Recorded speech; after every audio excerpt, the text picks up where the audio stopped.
Hello and welcome to all our viewers in Nigeria and around the world to News AM News on Global Television. Coming to you live from the nation's capital, Abuja, I am Ramsey Enoch.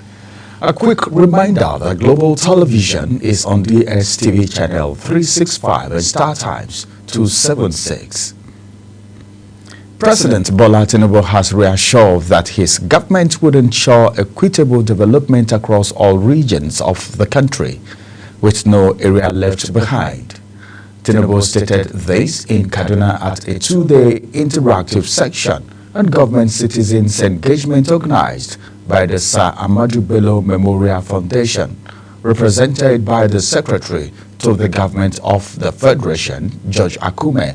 The President stated that the minister's interaction with stakeholders at the event would unveil empirical facts and figures that the North would not neglect. Akume highlighted key achievements under the Renewed Hope agenda, speaking on several interventions of the present administration, including economic reforms, education, health, security, infrastructure, and food security.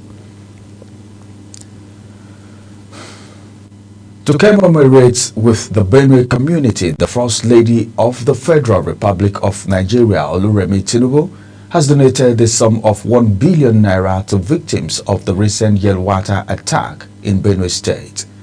Benue State correspondent Felicity Ndere reports that during the condolence visit to the state, wife of the president, Senator Tinubu, described the killings as strategic and entirely unnecessary. About 6 weeks ago, the Yelwata community in Guma local government area of Benue State suffered a deadly attack that left hundreds dead and thousands displaced. Today, the Nigerian's First Lady, Senator Oluremi Tinubu, visits the state to commiserate with the victims. Her visit converged at the new banquet hall of the government house in Makurdi, where she met with key stakeholders and announces a 1 billion donation on behalf of the Renewed Hope initiative. Nigeria is blessed for a reason, and having diverse ethnicity, religion, culture is meant for a reason. We will say Nigeria is more like a mini America, that you have different people coming for the growth of that land. I believe diversity is supposed to help us to grow as a people, not to destroy us. So for me, hope is not lost. We've heard you, and I believe my sister, the First Lady of Nasarawa State, has heard as well. And we will take the message back home. And we pray, and we know that our security chiefs, they are doing their best. And maybe for me coming here is for them to hear again, for the nation to hear again. In his welcome address, Governor Hyacinth Alia, while appreciating the visit and show of empathy by the First Lady, renewed his call for the establishment of the state police to better address security challenges. Decentralized, locally rooted policing structure will greatly enhance intelligence gathering, swift response, and accountability. It is time for us as a nation to embrace state police as a practical and necessary step towards economic lives, property, and peace across the nation. Also speaking, the chairman of the Benue State Council of Chiefs and Dotiv, His Royal Majesty, Professor James Ayate, called for the immediate flushing out of terrorist elements from Benue and neighboring Nasarawa states. Most of our attacks take place in the communities that are close to or share boundaries with Nasarawa State. Yet Nasarawa State is not under the same stage of attacks. The Nasarawa State governor himself has publicly raised alarm on the influx of terrorists into his state and his helplessness in dealing with the situation as the chief security officer of the state. He also called on the federal government to provide adequate compensation to the victims, enabling them to rebuild their lives and safely return to their ancestral homes. In Makurdi, Felicity Ndere reporting for Global TV News. Still in Benue, the President Nigerian Bar Association, Afam Osigwe's son, has expressed concern over Nigeria's high terrorism ranking and growing food crisis due to displacement. The NBA president made this known at the North Central Security Summit 2025 in Makurdi, the Benue State capital. He further emphasized on the urgent need to address insecurity in Benue State as a call for peace and legal reform. Benue State correspondent Felicity Ndere has more.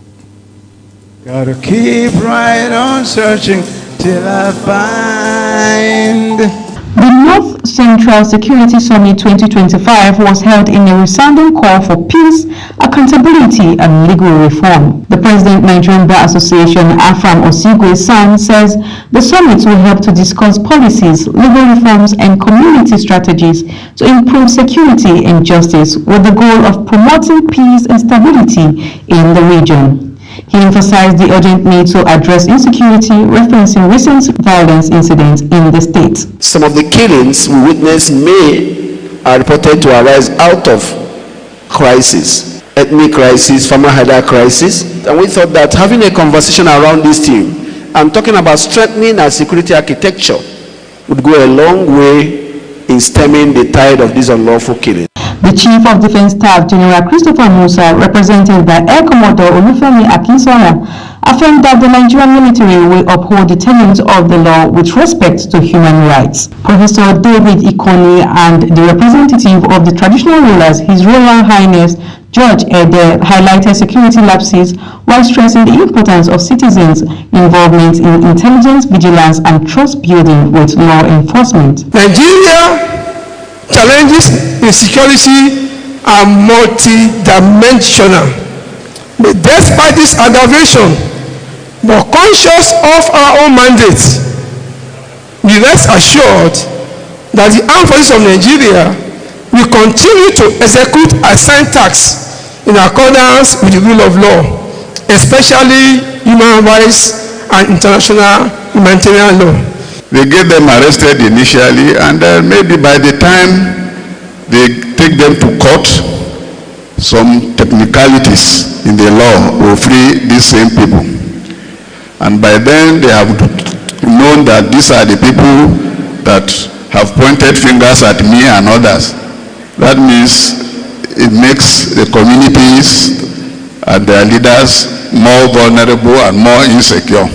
Governor Hyacinth Alia called the summit timely, citing security challenges in Benue and urging judicial reforms, and expressed hope for lasting solutions. I am confident that we will not only diagnose our problems, but prescribe practical, implementable solutions that will transform the security landscape of North Central Nigeria for generations that follow.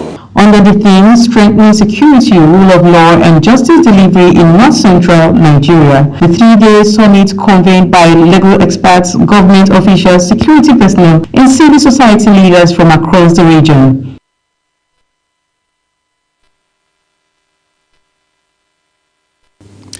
The Minister for Housing and Urban Development, Ahmed Dangiwa, has urged stakeholders in the housing sector to intensify efforts to tackle Nigeria's housing deficit, which currently stands at more than 23 million units.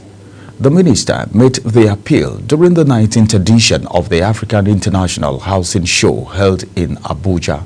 Ubon Usoro has the details. The Minister of Housing, Ahmed Dangiwa, has called on developers, builders, and professionals in the built environment to prioritize affordability in their designs, decrying the growing housing deficit in the country. He stated that the administration of President Bola Ahmed Tinubu is committed to addressing housing needs of Nigerians through various policy reforms and public-private partnerships. He added that the government is also creating an enabling environment for affordable and accessible housing delivery across the country. But let us be honest, about the biggest elephant in the room. Already Professor Jerry Gana has already identified it. The biggest challenge in the room is the challenge for affordability. Across the continent, the housing deficit is not only a question of supply, but also access. Too many people, even if when housing is available, simply you cannot afford it. Incomes are low, not only in Nigeria, but across Africa. That's why the administration of President Bola Ahmed Tinubu GCFR is focused not only on building houses, but also on fixing structural and macroeconomic foundations that will make housing affordable and sustainable today and in the long run. The minister emphasized the need for innovative building solutions, the use of local materials, and cost-effective designs to make housing truly affordable for low and middle-income earners. He reaffirmed the federal government's commitment to collaborating with developers and other relevant stakeholders to bridge the housing gap and improve the standard of living for Nigerians. Ubon Osoro for Global TV.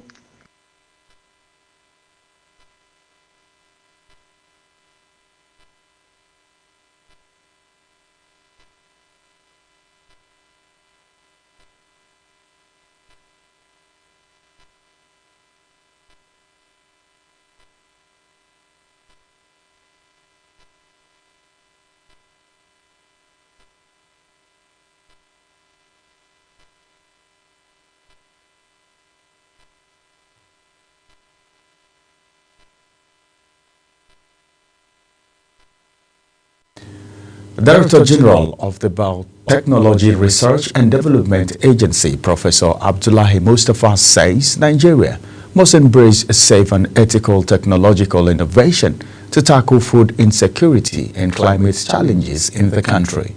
The Director General made this known at the sensitization workshop on genetically modified organisms, GMOs, for members of Nigeria's Islamic community. Aniete Patrick has the details. According to the Director General, National Biotechnology Research and Development Agency, Professor Abdullahi Mustafa says the workshop aims to bridge the knowledge gap between modern biotechnology and religious understanding, thereby enabling informed perspectives that support national agricultural development goals.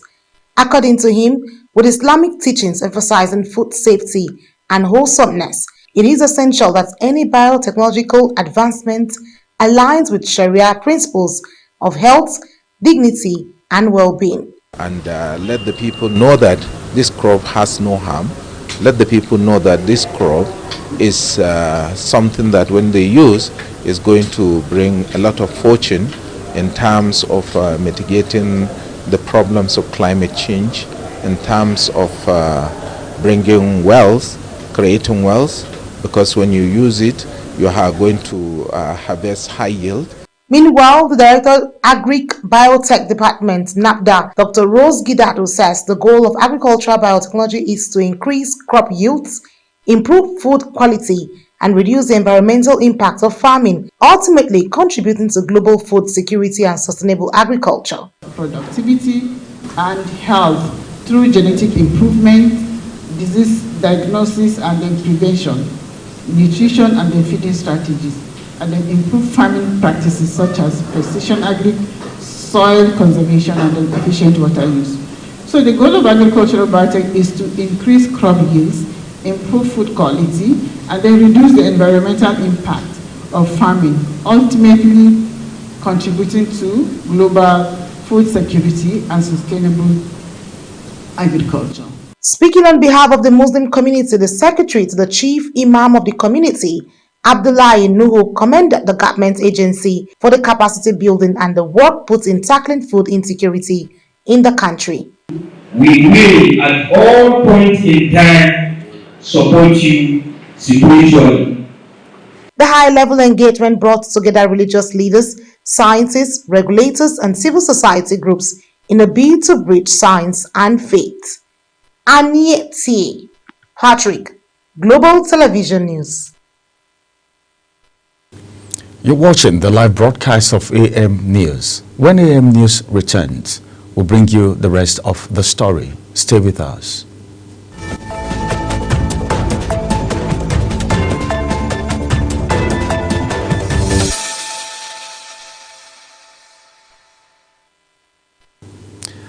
Welcome back.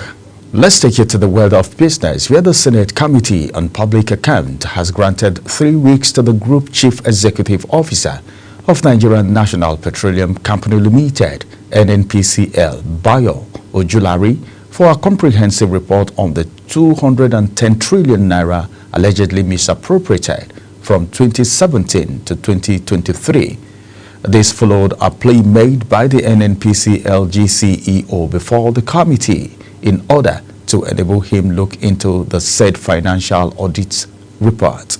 Topsy Gimba has the details. The Chairman Senate Committee on Public Accounts, Senator Ali Wadada Nasarawa West, says the investigation stemmed out from the discovery made by the Committee on the Financial Audited Report of NNPCL to the tune of 210 trillion naira from 2017 to 2023. It's 107. If you put them together, the two will give you 210 trillion. Under normal accounting, it's assets minus liabilities. But in this case, the liability figure or the figure of the liabilities haven't been substantiated to the committee. So that means it is not acceptable by the committee.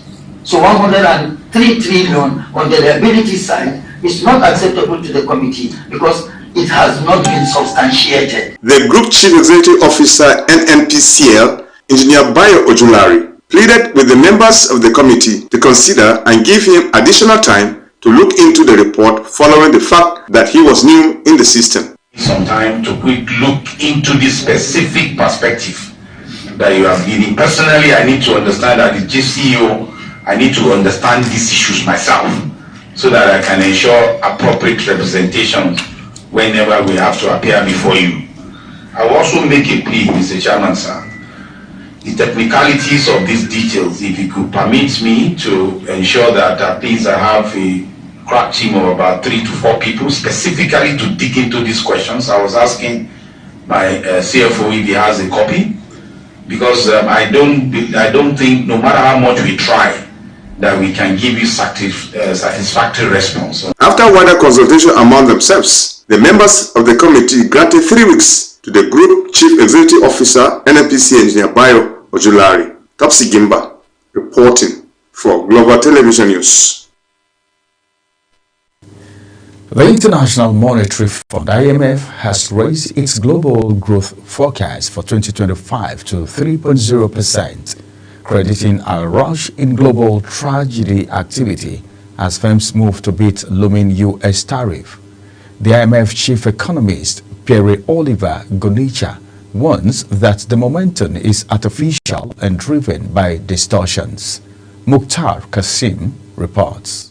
In its latest update, the International Monetary Fund, IMF, says global growth will hit 3.0%, slightly up from April's 2.8% projection. IMF chief economist Pierre-Olivier Gonicha says much of the increase comes from exporters fast-tracking shipments before new United States tariffs take effect, but it warns that this could slow trade later in the year as demand softens. Well, yes, so we are seeing growth for 25 that is revised upward slightly to about 3% for this year from 2.8 in our April projections. So that's kind of good news. At the same time, inflation is more or less on track, so really it looks great.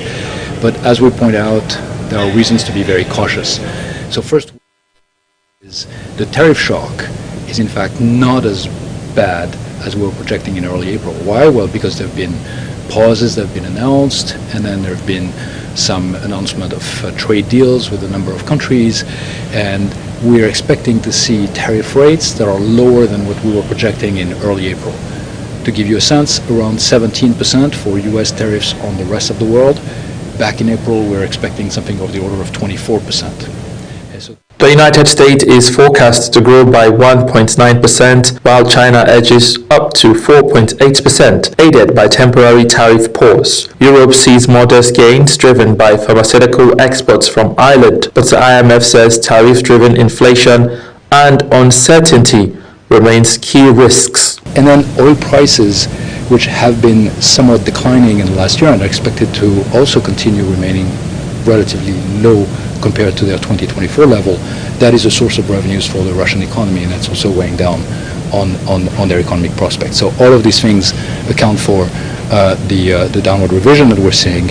And this downward revision brings us closer to sort of the medium-term growth projections that we are seeing for the Russian economy. So a lot of the growth... Now, though the numbers suggest resilience, the IMF insists that rebound is temporary, shaped more by trade distortion than true recovery. Mukhtar Kasim, reporting for Global Television News. Now to the foreign scene. It has been observed that global hunger is on the rise, worsened by conflict, climate shock, and economic instability. In response, world leaders have gathered in Addis Ababa, Ethiopia, for the United Nations Food System Summit, seeking bold ideas and urgent action to transform the way food is produced, shared, and consumed. Zarau Nasir has more.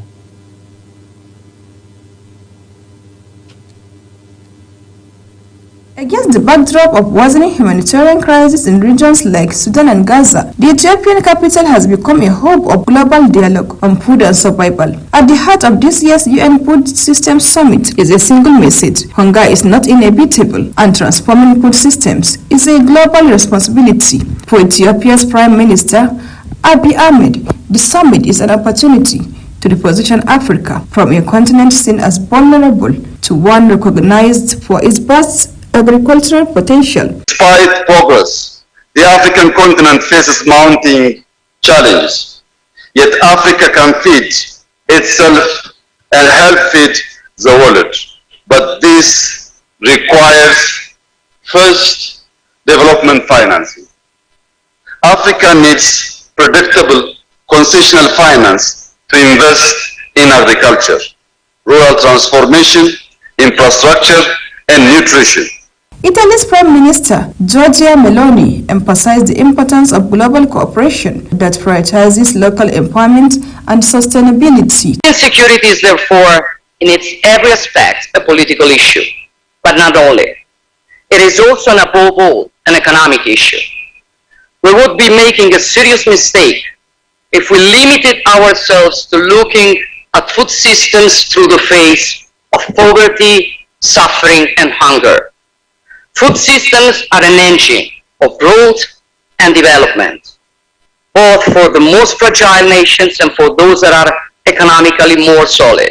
From Addis Ababa, a powerful reminder echoes: in a world where food is abundant, no one should go hungry. The summit is not just a gathering of leaders, it is a call to action, and with lives at stake, delay is no longer an option. Zahra Nasser, reporting for Global TV News.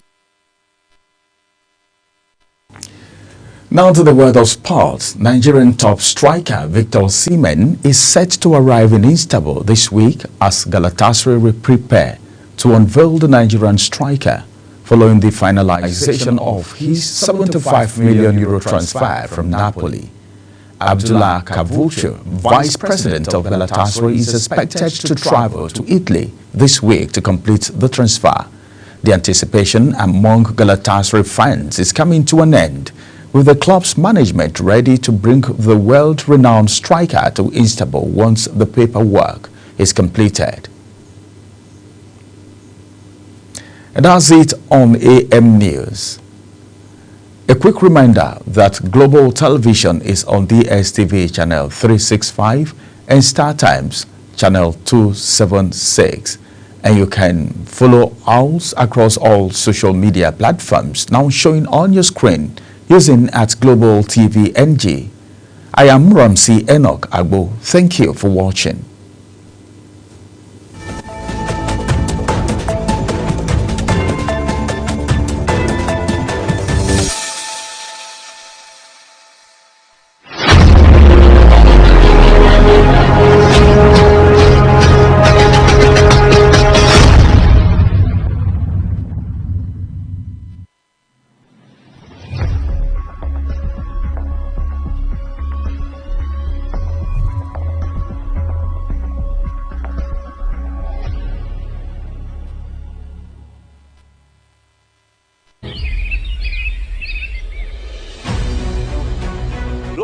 Morning is your top morning show here on Global Television.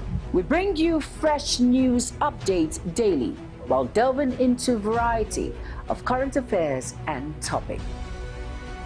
And at the same time, keeping you well informed about important events, both national and internationals. Global Morning serves as a valuable source of information, helping viewers like you start your day well informed. Stay connected from Monday through Sunday to a wide range of latest news making rounds on Global Morning. We're on the road to protest. And the president meets all of our demands.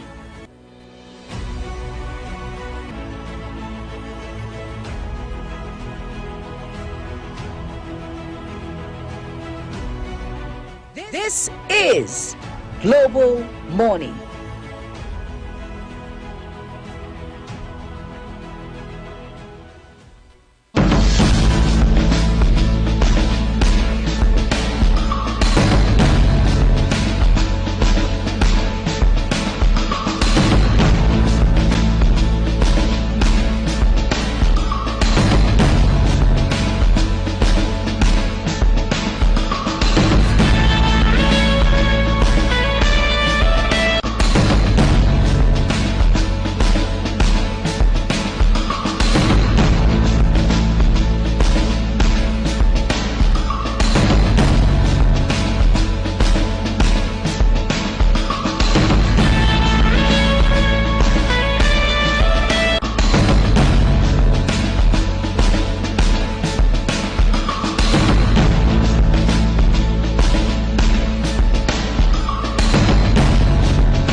Hello and welcome, everyone. Thank you so very much, as always, for joining us here on Global Morning. Of course, it's a delight, as is always the case, to know that you're joining us here on Global Television. I'm Uyi Agmofwebe, my colleague who, as always, is here to not only compliment but bring so much of value and co-anchoring. It's Ramsey Enoch Agbo. I tried not to say Noah. That's why sometimes I have to slow down in between. Ramsey, it's good to see you as always. Thank you. Good morning. It's good to see you. You know, I've been standing in for you all the while. Well, what more can I say than to say we are grateful? Of course, it's good to have you back on Global Morning. My delight as always. We're looking forward to that in-depth that always come from you, and in-depth analysis, and of course presentation. Good morning again, viewers out there. It's good to have all of you join us on Global Morning today. It's going to be a smooth ride, we promise. Yeah, it will be smooth, no doubt about that. Again, based on the fact that we are assured that you're here with us for the next 3 hours or so. But the little concern we have, amongst other things, Ramsey, is the fact that nurses have started or are starting their warning strike today. They say it's a 15-day warning strike to the government. These are basically nurses who are, if you like, affiliated or affiliated with or attached to federal health institutions. They said they had given the federal government about 2 weeks, 15 days in particular, they said, to respond to their demands. According to them, the government failed. Government at this point would be the federal government, basically, failed to respond to those demands. And as such, they are left with no option other than to embark on a warning strike today. And you know what normally happens with these warning strikes, whether it's coming from the Academic Staff Union of Universities, ASU, or the Nigerian Medical Association, NMA, or the Association of Resident Doctors, ARD, or now these nurses, it is always about how that it grinds activities in those sectors to a halt. I mean, you and I can imagine off the top of our heads what happens when nurses, most of them senior nurses, experienced nurses and midwives, all right, deciding to down tools, and then you go into these private health institutions, and what you will see is better imagined than experienced. Well, I was speaking with someone yesterday, and I told the person, I said, why are we always having strike? And we came to a conclusion that it's as if the only way to tell the government that people are not satisfied is strike action and protest. Right. And before now, I hardly hear of nurses going on strike, but that of doctors has been very frequent. That of ASU, everyone knows in Nigeria. But then, for nurses, you know, there is this belief that if you talk about nurses, people will think it's women. But we also have male nurses too. So what am I trying to say? It's like the women are more anyway when we talk about nurses. It's like they've endured so much and they couldn't hold it back. Now they are going on strike. The primary health care in FCT have been on strike. They just suspended the strike a few days ago. After months. After months. Only God knows what have happened to people who cannot afford the private hospitals, like you said. So a lot of persons depend on these government facilities, all right, to get treatment for whatever kind of ailments that can be treated at that level. Right. But now, what are the implications? Who's even thinking about the implications of these nurses going on strike? Is anybody even worried about it? We saw what happened at the FCT, where commissioning was going on left, right, back, front, and center. But then there were people languishing, people who are sick, people who are looking for treatment. Primary school education was in jeopardy, you know, because they were on strike. The children had nothing else to do than to just roam the streets, play at home, and all of that. And these are the said future leaders, you know, the leaders of tomorrow. So now I think the federal government needs to do something ASAP. Well, thank God this is more like a warning strike. Right.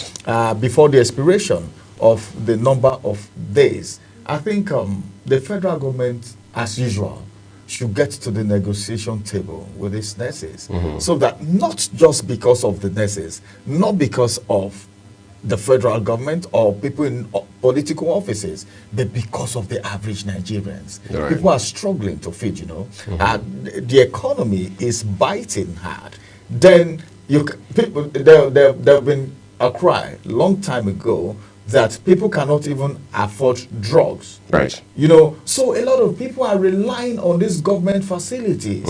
So I don't know what will happen if nurses go on strike. Would the doctors be able to do it alone without the nurses? That's a big question this morning. Well, that question has a very strong implication. Not just, it's more of a rhetorical question if you ask me, but then we can't take away from how much of power, how much of meaning it carries. But more importantly, they say that action speaks louder than words.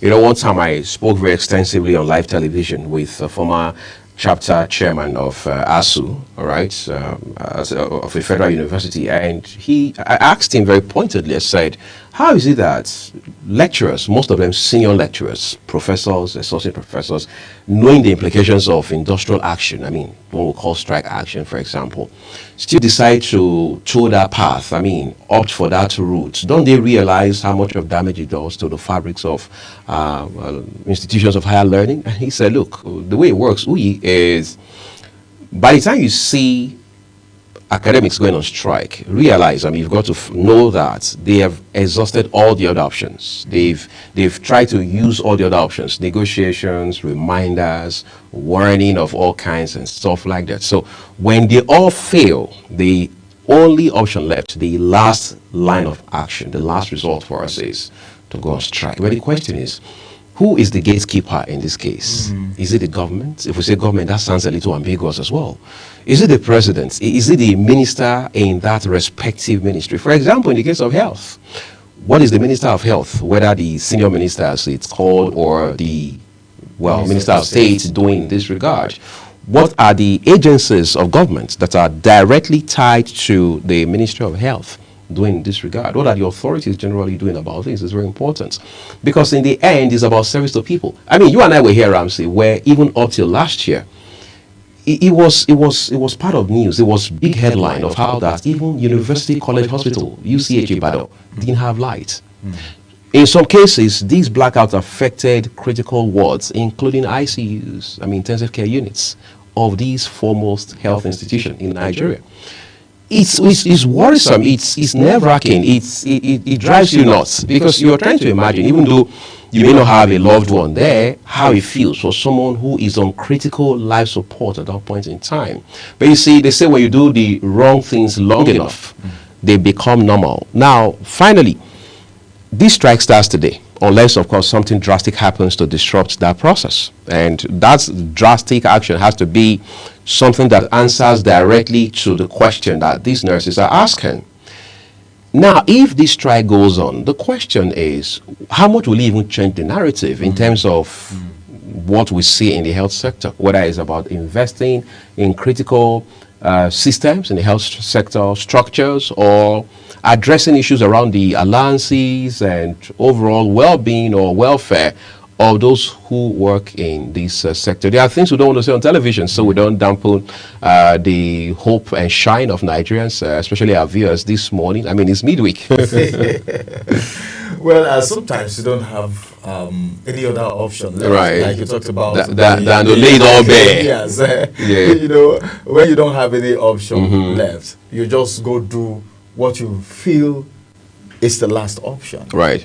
When you don't have any option left, that option that was reserved, that you said, well, this is not worth embarking on, you go back to it. So that's just where we are right now. I think the bottom line is, before the expiration of the warning strike, I know they should get to the negotiation table with the federal government. The Minister of Health needs to do something about it, because this is going to cause a whole lot of damage, and we should be very, very careful, because we need these Nigerians to be alive so that we can run our political offices. We need them to cast their votes for us.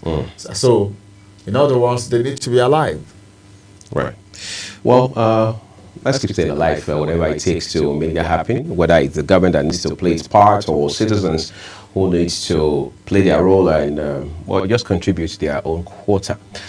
Well, part of the quota that we bring you every other day on this program is newspaper review, where we look at the headlines for you and guide you through the day's news. We're taking a break now, everyone. When we return, that will be our next part of call.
So good to still have you right there. It's Global Morning, and this is that time where we'll bring you the national dailies, because you deserve to know what the papers are saying.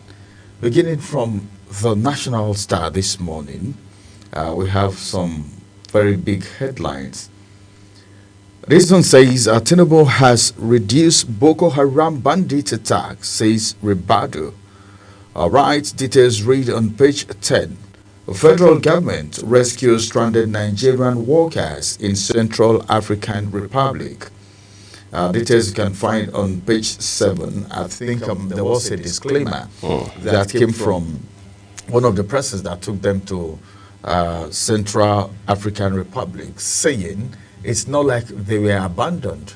And a lot of Nigerians are reacting to that. But then the bottom line is what really transpired. It's not a good one at all. Now to the other story. Here, Nigeria drowning in debt, dragging future generations with it. Obi laments. Details on page 9. All right, now to the big story on the National Star. North not eligible for 2027 presidency. That is coming from Akume. That is, well... That sounds like setting the record straight for politicians. The record straight. These people know exactly what they are doing. Right. The Northerners, especially the factions of ANPP in APC, you know, it was the merger that brought about APC. They are now saying that come 2027, they will need a Northerner from ANPP to emerge as a vice president. And someone was saying something that it's like there is this belief that the Northerners are entitled to certain things.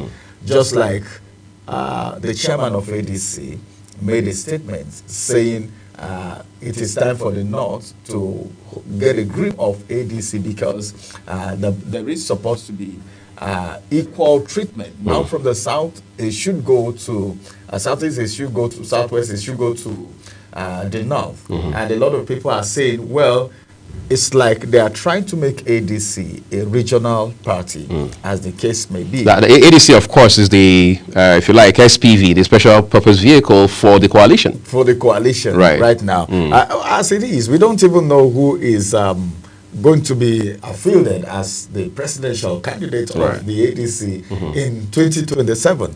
And ADC, on the other part, is also pushing for the registration of ADA, not wanting to put their eggs in one basket. Right, just in case. Just in case. Because so many things. We heard that SDP have banned El-Rufai for 30 years. And that is where he's coming from to join ADC, to form a merger with ADC. So many things playing out. Well, all of this will be coming up in some of our discussions on global television. So just keep your fingers crossed as we bring you those details subsequently in our other programs. Some riders to that big story, and the first rider says, urges zone to wait for 2031. North betrayed, marginalized by Tinubu. This is coming from ACF. Zone responsible for its woe. Governor Sani is the one saying that. Now, federal government mulls revival of Kaduna Textile Company. I can remember. I don't want to go back to those good old days when you talk about textile company. Right. One of the industry, the company that boosted the North, Kanu, Kaduna, you know, they had a lot of textile companies. Right. I had a couple of persons that worked with some of these companies back in the days, and it contributed so much to the economy of this nation. But then we don't know what happened. Those textile companies are not as vibrant as they used to be. On page 7, this one says North accounts for 20 million out of school children, says NEF. And now this one says federal government sue for calm as Nigerians must go protest rocks Ghana.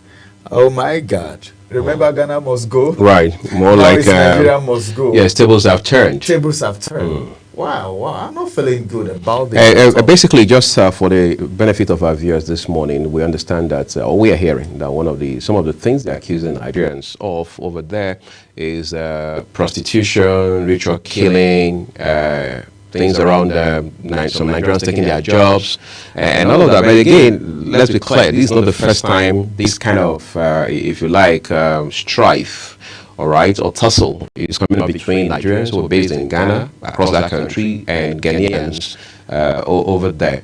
But it smacks of, if you like, strife on a larger scale between Nigeria and a few other countries across the continent.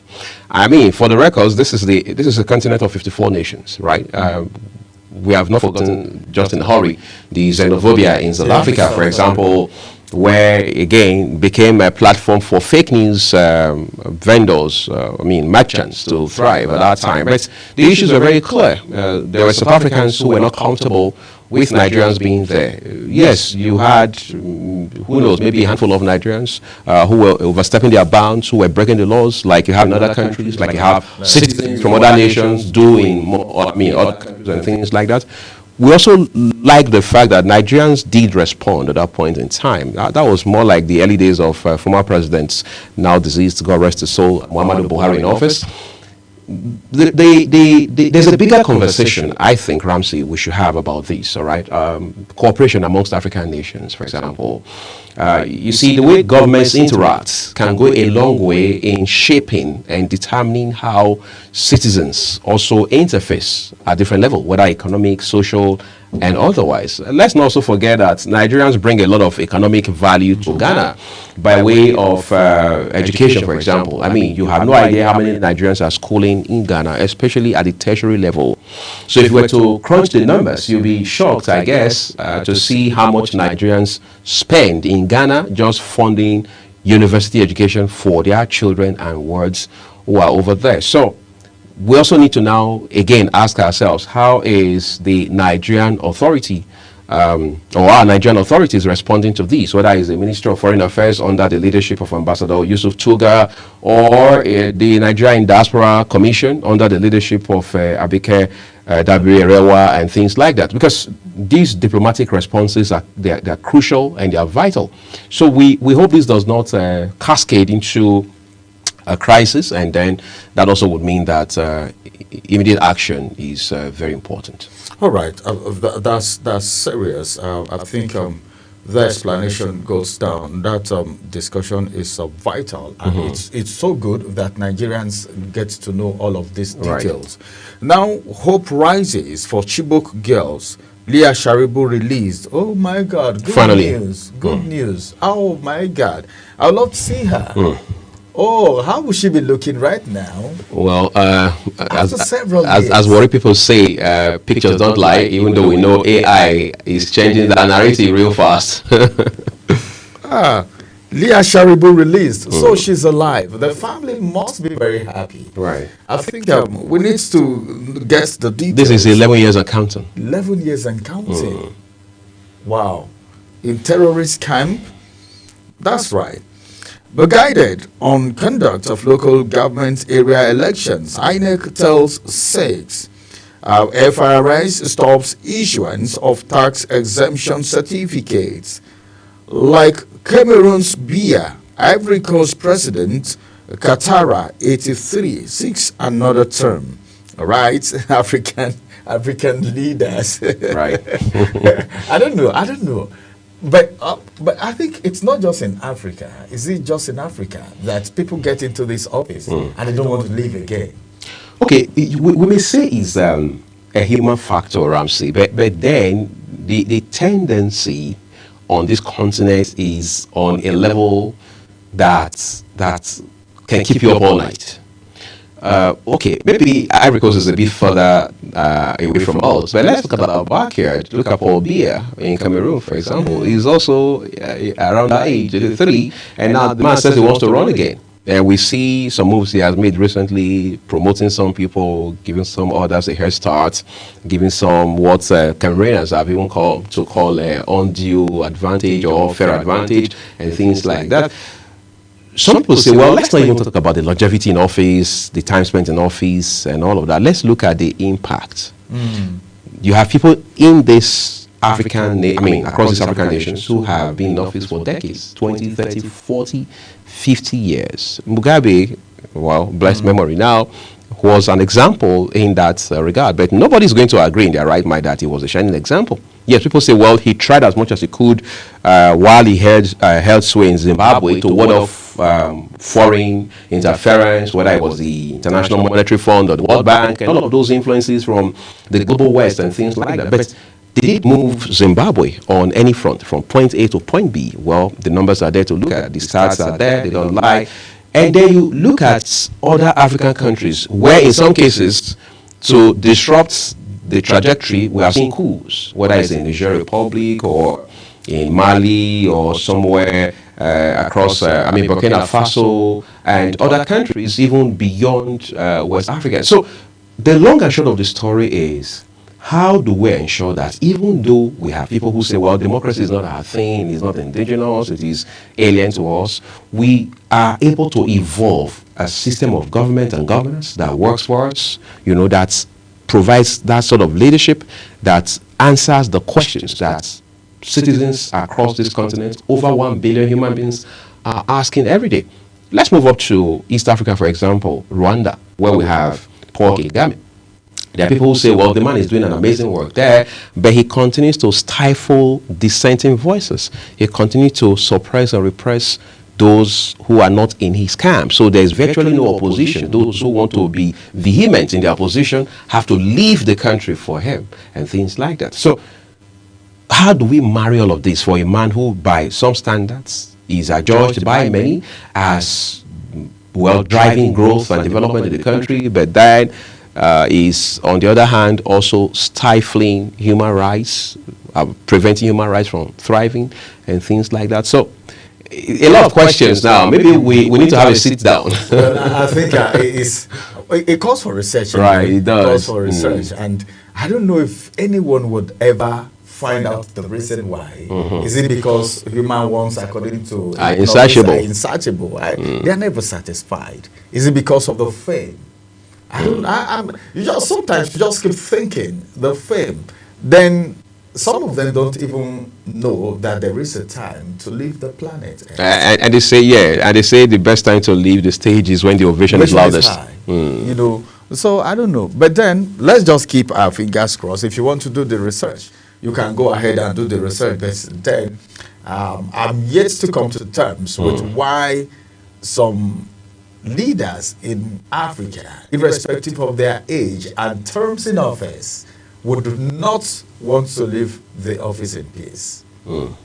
Yeah, that's the size of the National Star, the headlines. Pick a copy to get more details.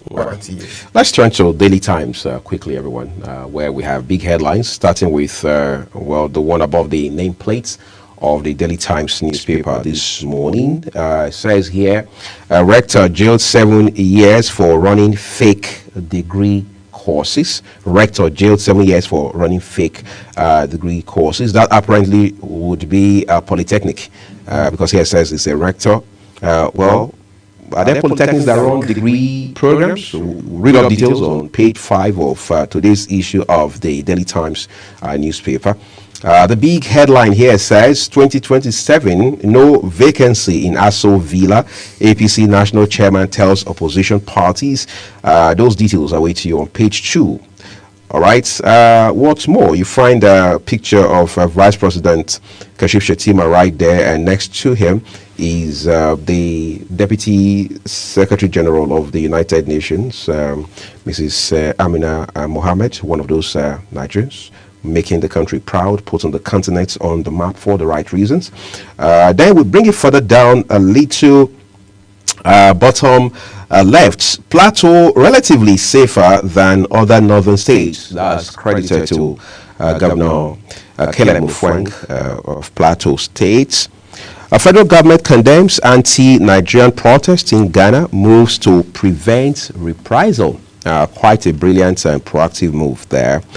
Details await you on page 2. ADC has over 3 million dues paying members. But is that enough to run an effective, results-focused opposition? You will find insights on page 14 of the Daily Times today. Alleged fraud. Okpebolo fires aid on oil and gas. Well, that's on page 6. That's talking about Barrister Felix Osemegi Sere, who was on till the suspension, the special advisor on oil and gas. They say the allegations against him border on financial infractions. Some version of the story is reporting that he had been raising funds for particular projects with regards to oil and gas development in the state without due approval. But long and short of the story now is, one thing is confirmed: he has been suspended by the state governor, and the letter from the secretary to the state government, SSG, has also been in circulation the last 48 hours. Right?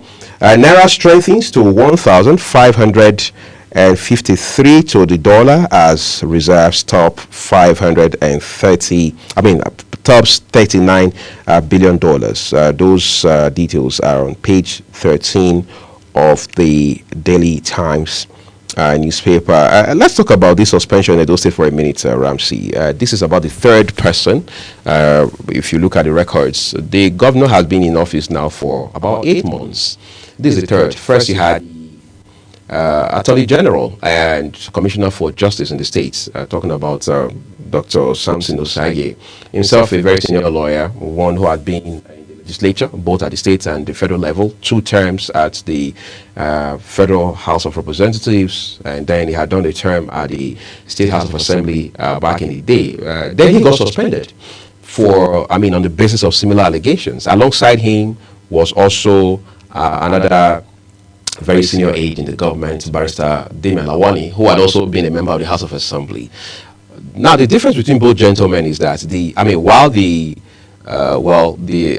Attorney General got reinstated, the other gentleman, Barrister Lawani, was not recalled. And people are now talking about the implications for his political career and things like that. And in the case of Dr. Osage, who is the Commissioner for Justice in the state, there are also conversations around how that this has rubbed off very negatively on his career, on his person, on his credibility.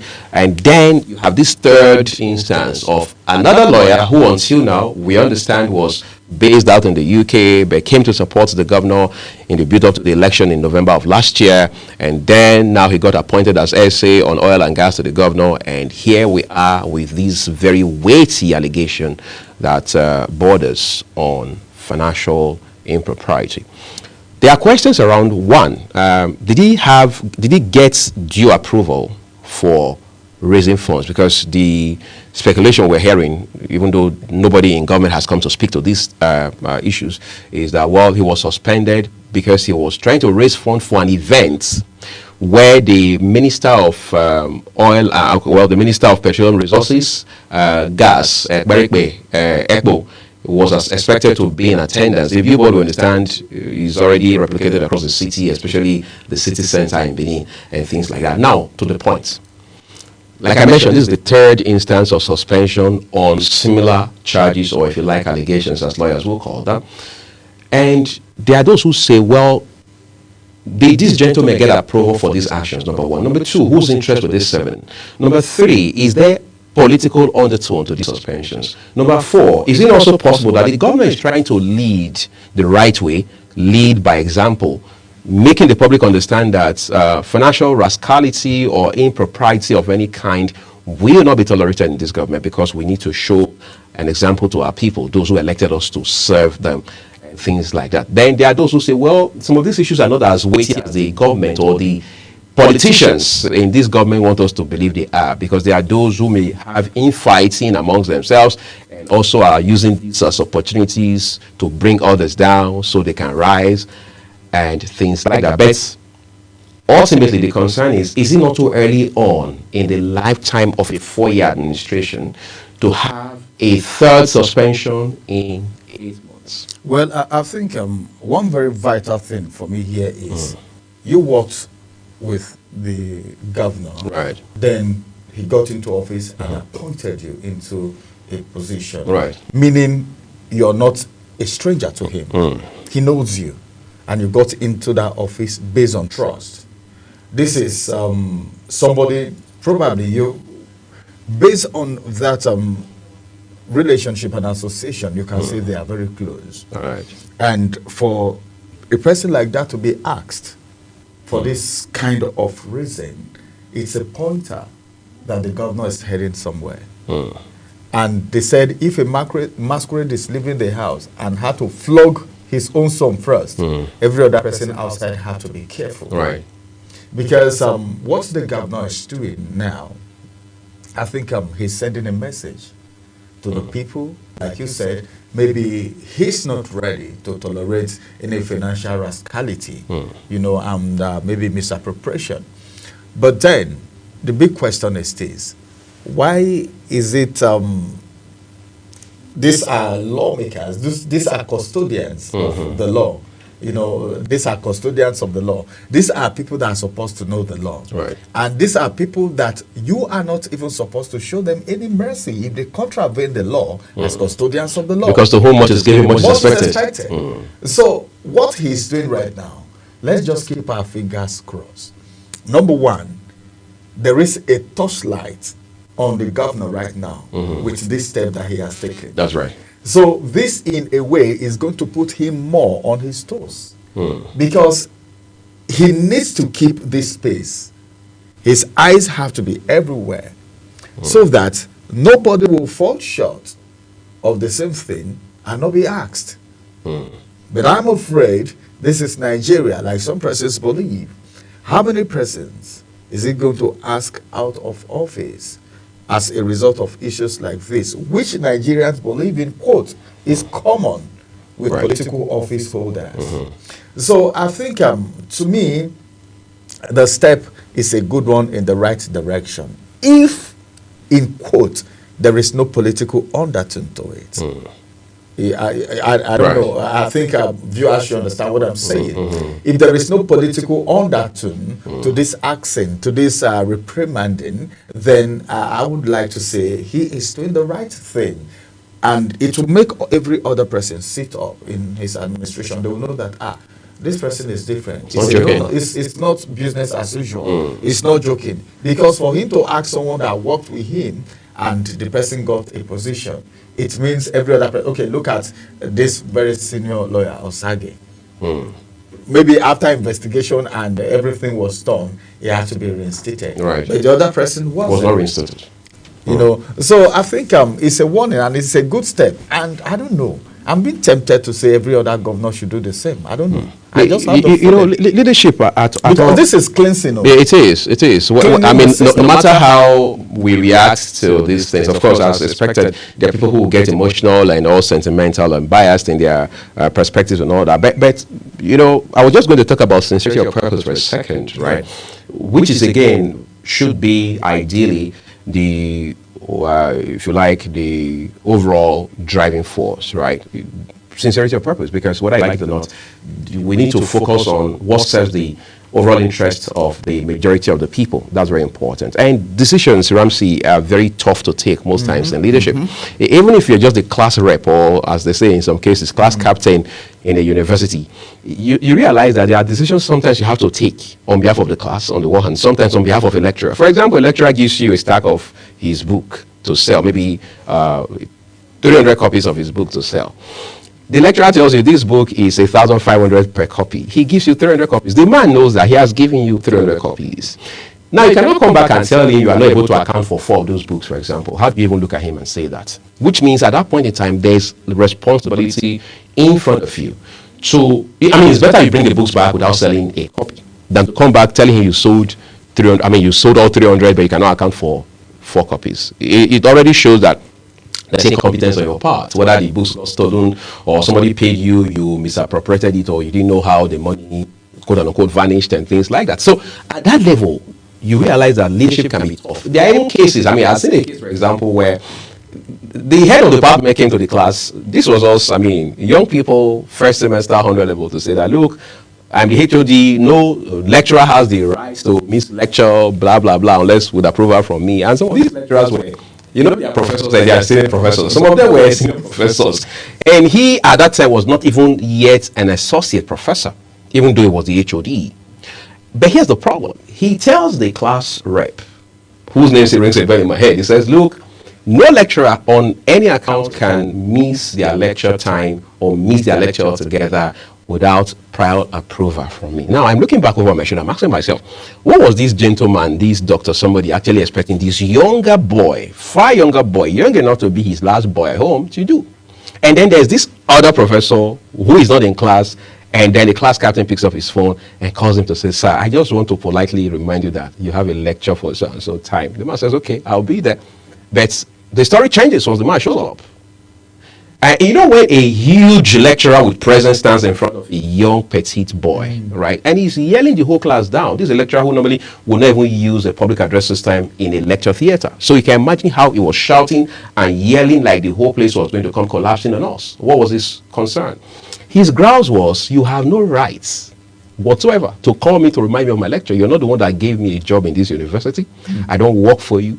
This young man is at the middle. Exactly. So how do you not tell him it was Dr. XYZ that gave me?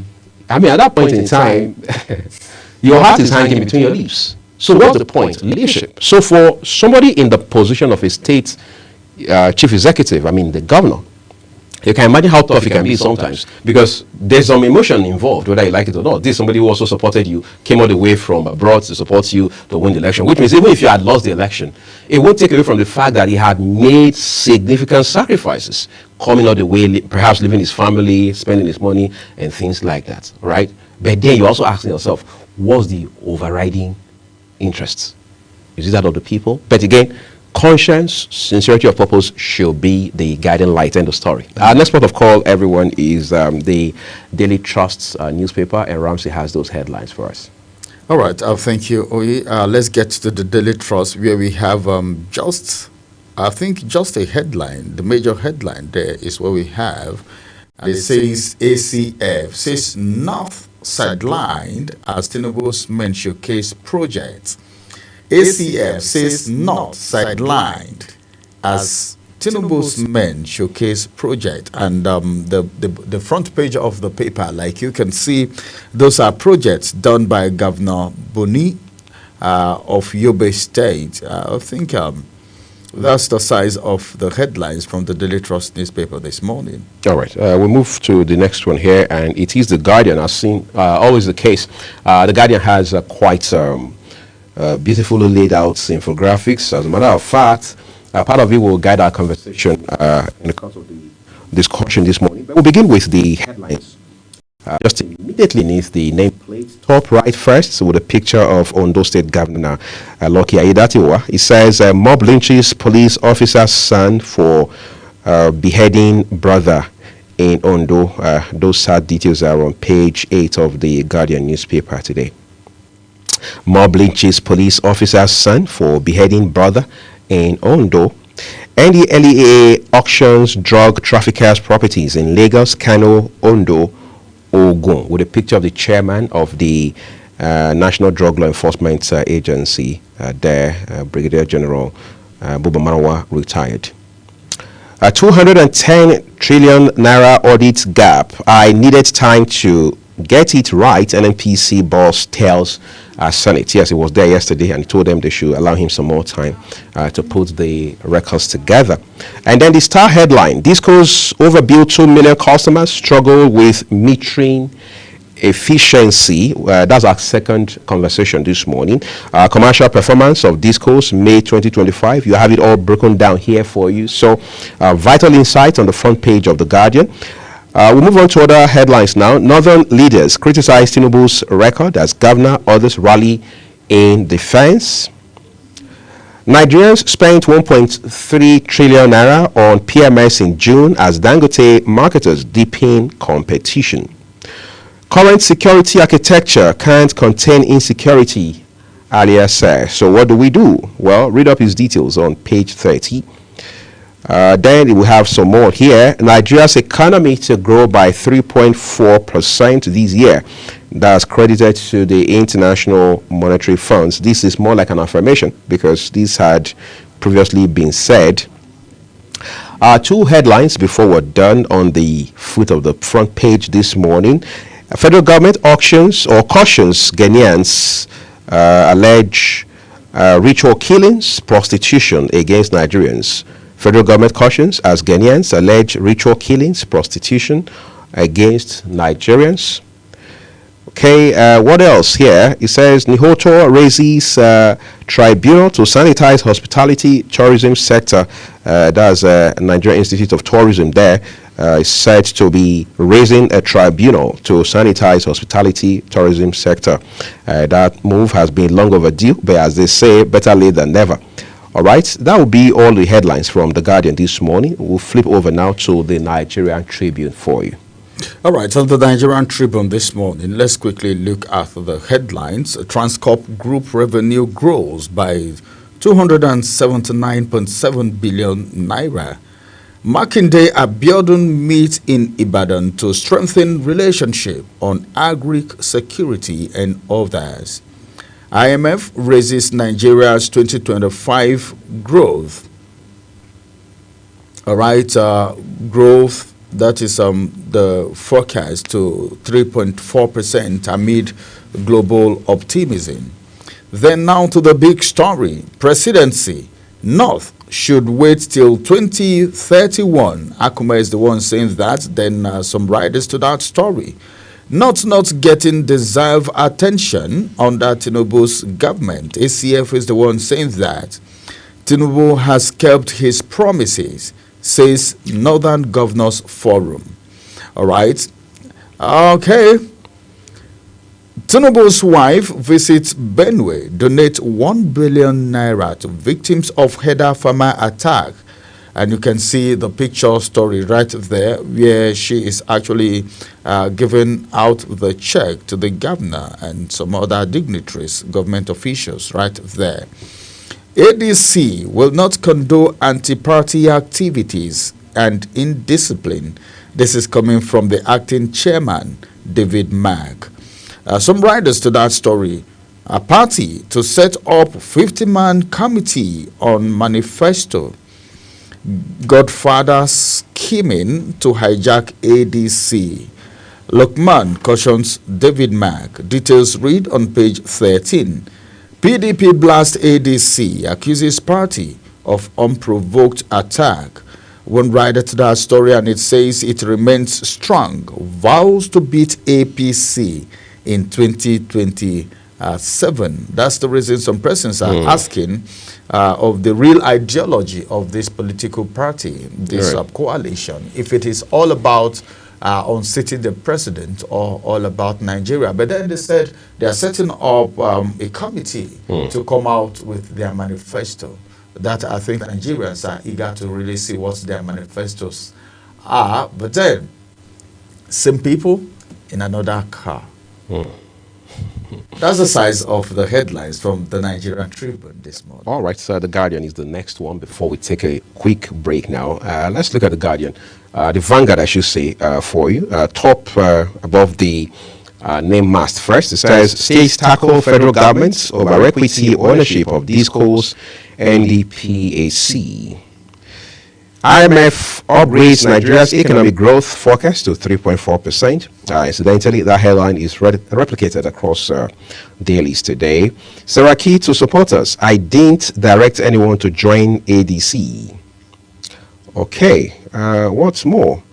Goes ahead here to say, well, right-hand corner of the front page, doctors, nurses threaten strike nationwide over poor welfare. Tinubu reassures North of development as ACF chair ex-SGF kick. Several riders with that headline, you can look them up. Quality of local government elections still low, says Independent National Electoral Commission. The rider tells us state independent electoral commissions express misgivings over Supreme Court judgments on Rivers Council polls. British High Commission, CDS, decry killing of 38 kidnapped hostages after ransom payment. Find details on page 9. 2027, ADC might become another PDP or APC if Lukman warns. The writer says, we'll stop imposition, reform ADC bureaucracy. Mark replies Lukman. Then lastly, something around sport here. Our next target is to win World Cup. Jibadi, well, with this Falcons victory, I think the ladies are all pumped now to want to see nothing but a promise and the hope for brighter engagements going forward. All right, everyone, we're taking a quick break now. We'll return shortly to bring you a few more papers, and then we'll head straight into the two conversations that we have lined up for you today. Do stay with us.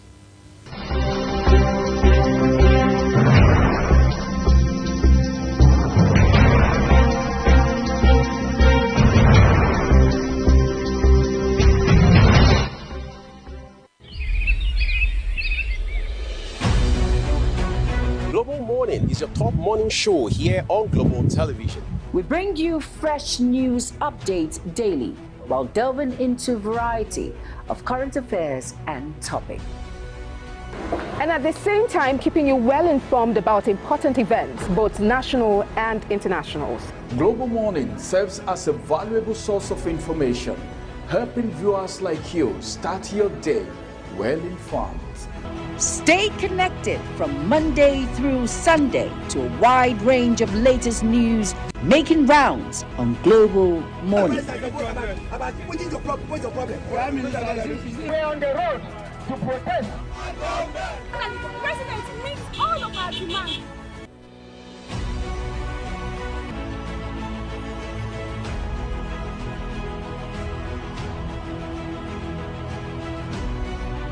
This is Global Morning.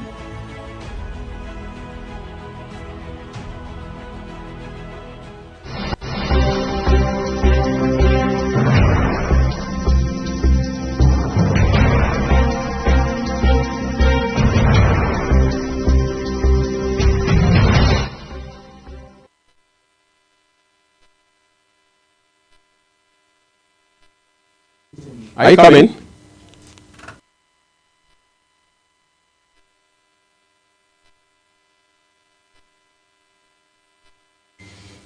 All right, thank you, everyone. Let's turn to our next port of call this morning, and that's the Nigerian News Director. Ramsey has those headlines from Nigerian News Director for us. All right, let's quickly look at the Nigerian News Direct this morning, where we have some very serious headlines. Above the name head, Osun 2026, PDP paranoid of looming defeat. Oyetola replies PDP. I just want to write to that story as Minister dismisses allegation of rigging judicial manipulation. Well, election in Nigeria these days, you can't even know who is responsible for what anymore. INEC, as at yesterday, during our discussion, we're talking about the fact that prosecution of electoral offenders, INEC seems not to be in for it, but then the court have said, well, whether you like it or not, they need to be prosecuted. Well, let's see what happens at the end of the day in Osun come 2026. The big story now, renewed hope must not become recycled promises. Northern leaders want Tinubu. Just some riders to that story. Meet in Kaduna to review Tinubu's 2-year performance. Tinubu will not leave any region marginalized. SGF, Akuma is the one saying that. North demands action as federal government move to revive Kaduna textile industry. Now, Yelwata massacre, that's the kicker. Tinubu donates 1 billion naira as earlier pushes for domestication of open grazing ban in North Central.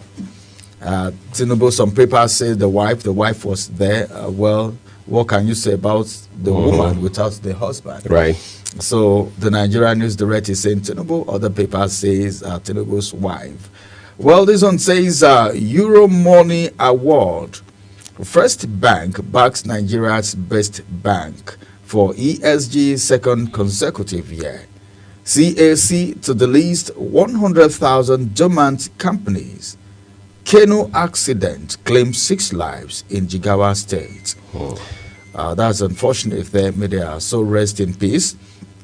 Then I will be taking the last one now, which says Nigeria's foreign reserve crossed $39 billion as Nigeria appreciates against dollar. As Naira, I beg your pardon, appreciates against dollar. That's the size of the headlines from the Nigerian News Direct. All right, let's take it up to the Nation newspaper now. Top left corner with a picture of Nigeria's First Lady, Senator Oluremi Tinubu. First Lady's RHI leaves Benue attack victims with 1 billion naira. Ramsey just brought us that again a while ago from the Nigerian News Direct newspaper. There's a Renewed Hope initiative, which of course is spearheaded by the First Lady. Federal Inland Revenue Service halts tax exemption to firms, NGOs in free trade zones. Patients discharged as nurses join doctor strike in Lagos. All right, Ramsey and I also mentioned that this morning. Ladoja, I will prioritize filling vacant positions in Olubado, chieftaincy line. Yutwada, Akume, Yahaya, Sani Rally North for Tinubu. 2 riders, Aliu, region as elite to blame for woes. ACF, NEF seek more federal support for infrastructure development.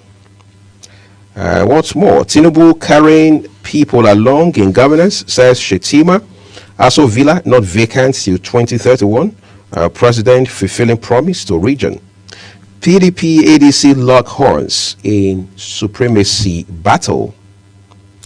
Then here it says respond to AG's queries on 210 trillion naira cash. Senate tells NNPCL. The writer says we didn't say money missing or stolen, but then there's a query that you need to respond to anyway. Then lastly, on the foot of the front page, federal government gives automatic employment to 200 outstanding youth corps members on page 4. So it pays to be outstanding after all. All right. Well, we have 2 more papers to go, but next will be the Daily Independent newspaper. All right, let's quickly look at the Daily Independent newspaper this morning. And on the Daily Independent newspaper, when you talked about it's good to be outstanding, something came to my mind. We were at the airport to receive the Super Falcons. Right. So on landing, as their aircraft was landed, they came in a chartered private jet. At the, the celebration. Right. People around me were saying, my God, God make me a star. God make me a star. And I told them, if your success, you will have many brothers, but failures are not fine. Right. If these ladies lost that game, we wouldn't be here today. But that they succeeded. A lot of people are actually celebrating them today. So it's good to be outstanding. Congratulations to the core members. So in all your endeavors, no matter how little that place is, put in your best and always try to make sense on time. That's my little piece to everyone this morning. All right, back to the headlines. This one says, Senate gives NNPCL 3 weeks to explain 210 trillion naira audit queries. APC, PDP attacks ADC over unseating Tinubu in 2017. 2 riders to that story, actually. APC vows to retain presidency, sweep Guba polls. Your attack unwarranted. We will defeat Tinubu, PDP tells ADC. All right. The big story now. Despite GDP growth, structural challenges weigh down economy. One more rider expert change federal government on electricity, non-oil revenue and others. Federal government plan to revive Kaduna textile. Details read on page 6. Tinubu not behind northern press problem. Governor Ubasan is the one saying that. I think he's also from the north. He said Tinubu is not the one behind the northern problem. Yesterday, someone said the problem in the north is self-made. Now, on page 7, First Lady donates 1 billion naira to victims of Benue attack. Electricity, that's the kicker. Regulatory conflicts may undermine investor confidence. Federal government warns. Of course, Tinubu offer automatic job, cash reward, scholarship to 200 NYSC honorees. Page 7 is where you find that. HI 2025, Transcorp Group grows revenue by 279.7 billion naira, PBT to 85.7 billion naira. Details read on page 6, and that's the size of the headlines from the Daily Independent this morning. Thank you, RC. Let's look at the last paper this morning. Is the Punch newspaper for you above the nameplate. First of all, it says North splits over Tinubu marginalization claim, and the writer tells us President's abandoned North, says ACF. Northern leaders, impoverished region, Kaduna State's governor. All right, that back and forth will always be there with politicians. What's more, 210 trillion naira audit. Senate demands NNPC response in 3 weeks. That has a picture of President of the Senate, Godswill Akpabio, by the way. Then we have a few more headlines. Adjacent to the nameplate, nurses shun federal government talks begin. Warning strike today. Senate or states accuse federal government of sabotaging power sector decentralization.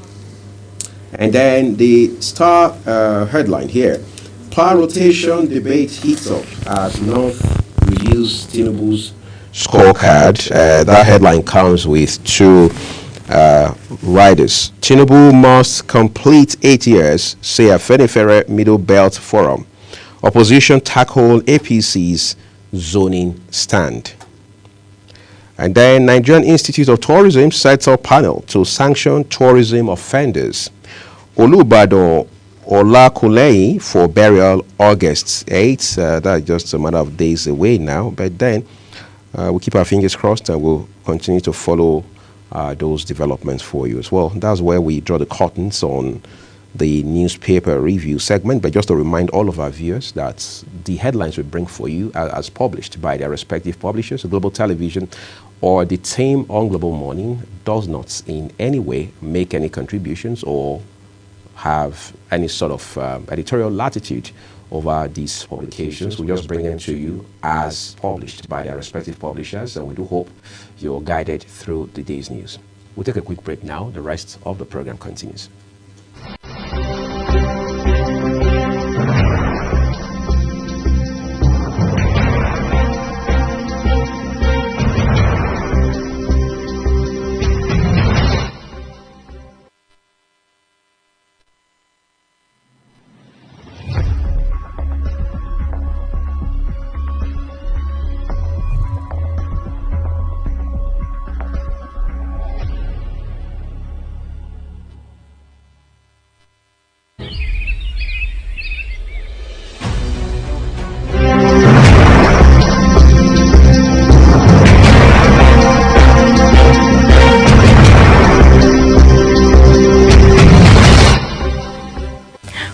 morning, the Global Morning crew, and good morning to you, my esteemed viewers. I am Ogochukwu Mobno.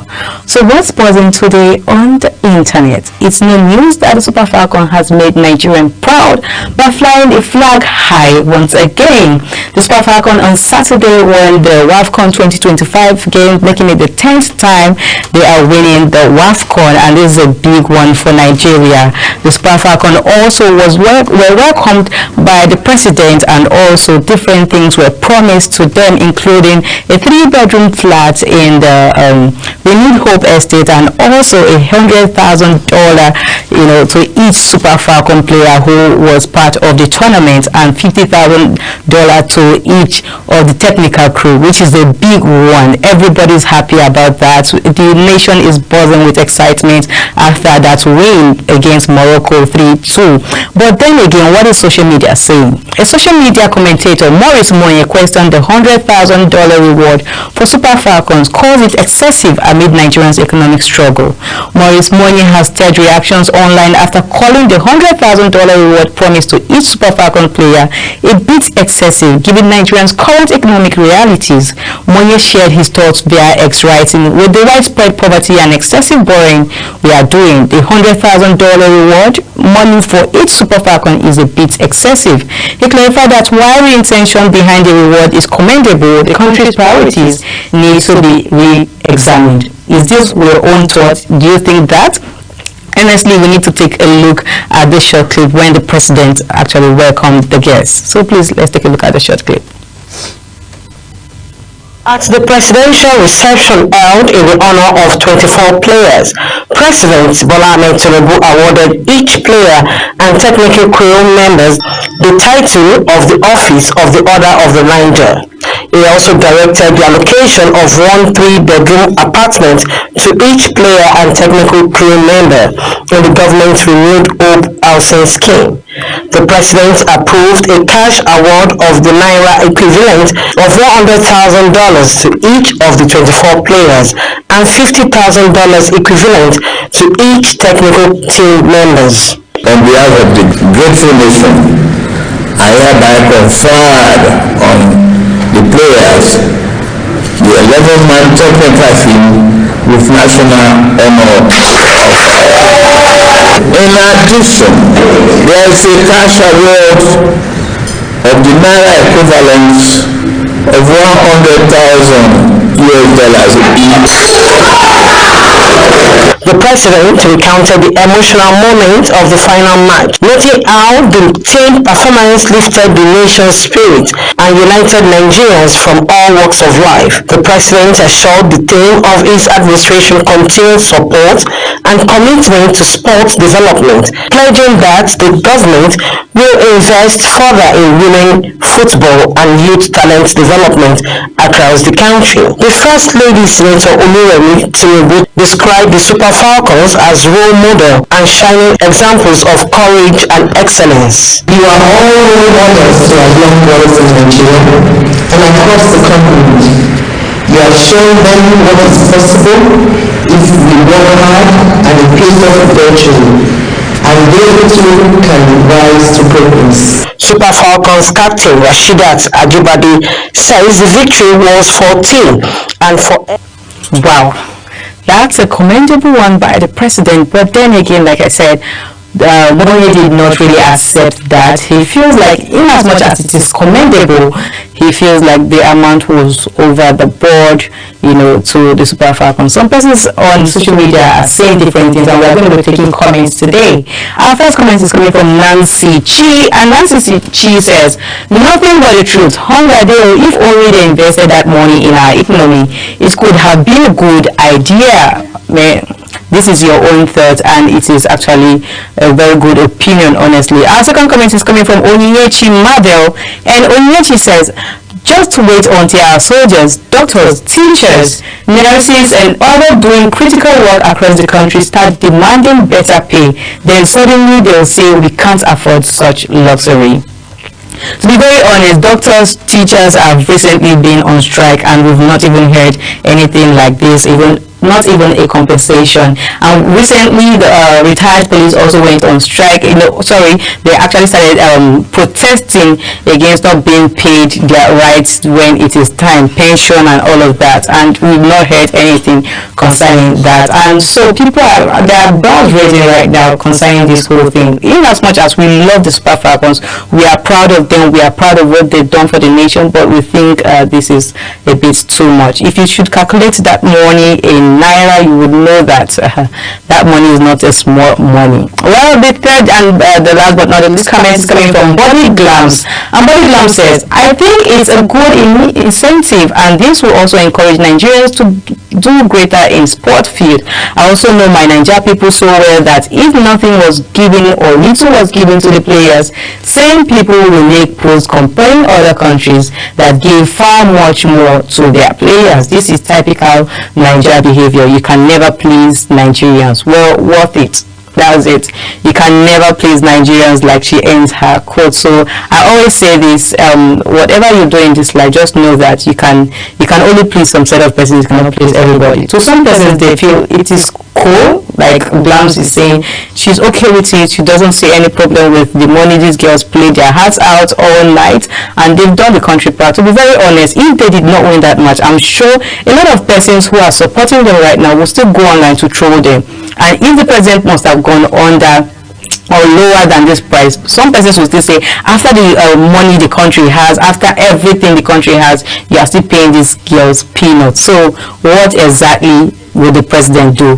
Please drop your thoughts using the social media handles now on your screen and be part of this conversation. We want to hear what exactly your opinion is concerning this conversation. As I'll be leaving you with Global Morning crew as Global Morning continues, I am Ogochukwu Mobno. Just stay with us.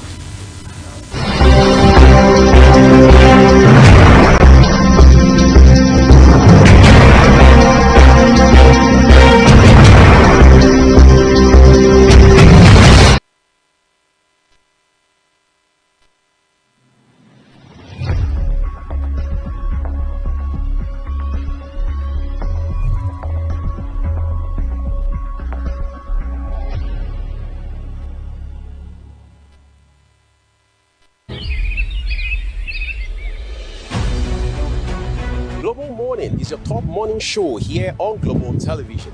We bring you fresh news updates daily while delving into a variety of current affairs and topics.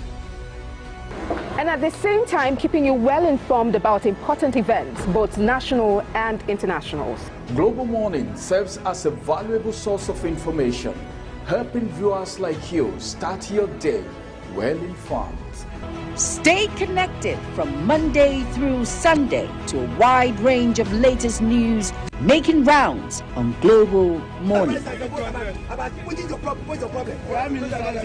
on the road to protest. And the president meets all of our demands.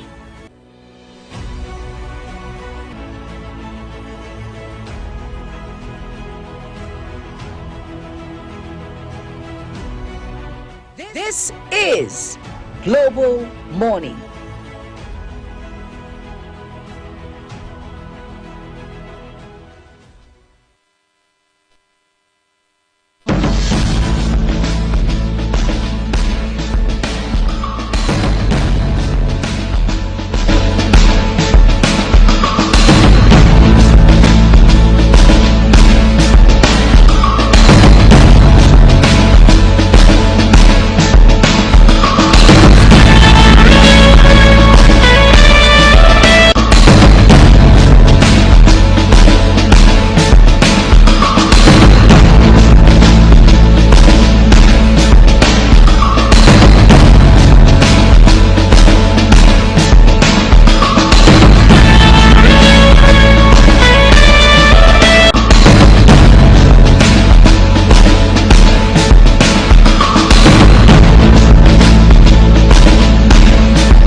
it's good to have you right there on Global Television. Of course, the Global Morning is still on, and we told you that on return, it's going to be time for us to get into the first conversation for the day. But then many thanks to Mobuno for those details that came from the social media platforms. And of course, we will be looking at something very important today, and that's trafficking in persons, as the United Nations has called for an end to criminal exploitations. A few minutes ago, I was speaking with my colleague, and we're talking about the fact that, just like a joke, you know, before now, if you hear of trafficking, it's one very big, heinous crime, but now it's becoming something that you hear about every day. Just like before now, if you see a corpse as a child, you run away, but now you see corpses everywhere in town and everywhere, and people are saying, well, it's not something very new. So today we'll be looking at trafficking in persons, as the United Nations called for an end to criminal exploitation. Who are those behind this act, and what are the authorities doing about it? As a matter of fact, trafficking happens every day. NAPTIP have been on, in fact, they've been on top of their game, and we've had people that have been trafficked out of Nigeria, how they were brought back. NICOM is also playing their own part. The Ministry of Foreign Affairs playing their own part. NAPTIP, everyone playing their part. So it's going to form the basis for our discussion today, and I will have an expert join me as we talk about this. So let's go on a quick break. After this break, I'll have my guests join me on the program as we look at United Nations call for an end to criminal exploitation. Stay with us. The discussion continues after this break.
Welcome back from that break. It is still the first discussion on Global Morning. And as a matter of fact, have you heard about trafficking before? A lot of people hear about trafficking and it sounds somehow in their ears. But then we have an expert today who is going to be talking to us about that. Well, we are looking at something very important, and like I said, trafficking in persons. United Nations have called for an end to criminal exploitation, because most times you hear that people who have been trafficked are being deceived into being trafficked, as the case may be, even though some persons may be of the school of thought that some of them consent to it. But that's not the case. Is it legal? That's what we are talking about. And I have an expert joining me on the conversation this morning. He is the head of Media Strategic Communication, International Human Rights Commission, that is IHRC, the president of Fidelis Onakpoma. It's good to have you join us on the program this morning. Thank you very much. Good morning, my viewers. Well, let's look at trafficking in persons. Well, today is a big day. The celebration is on. And of course, let's look at it. When we talk about trafficking, what is trafficking to get started with? Well, good morning, my viewers. It's a great honor and privilege to speak today on the pressing issue that continues to undermine human dignity, which is human trafficking. You know, human trafficking is very wide. However, in a nutshell, human trafficking is the trade of people for the purpose of exploitation. I would like to bring out just three key elements in defining human trafficking. What we call the acts, the means, and the purpose.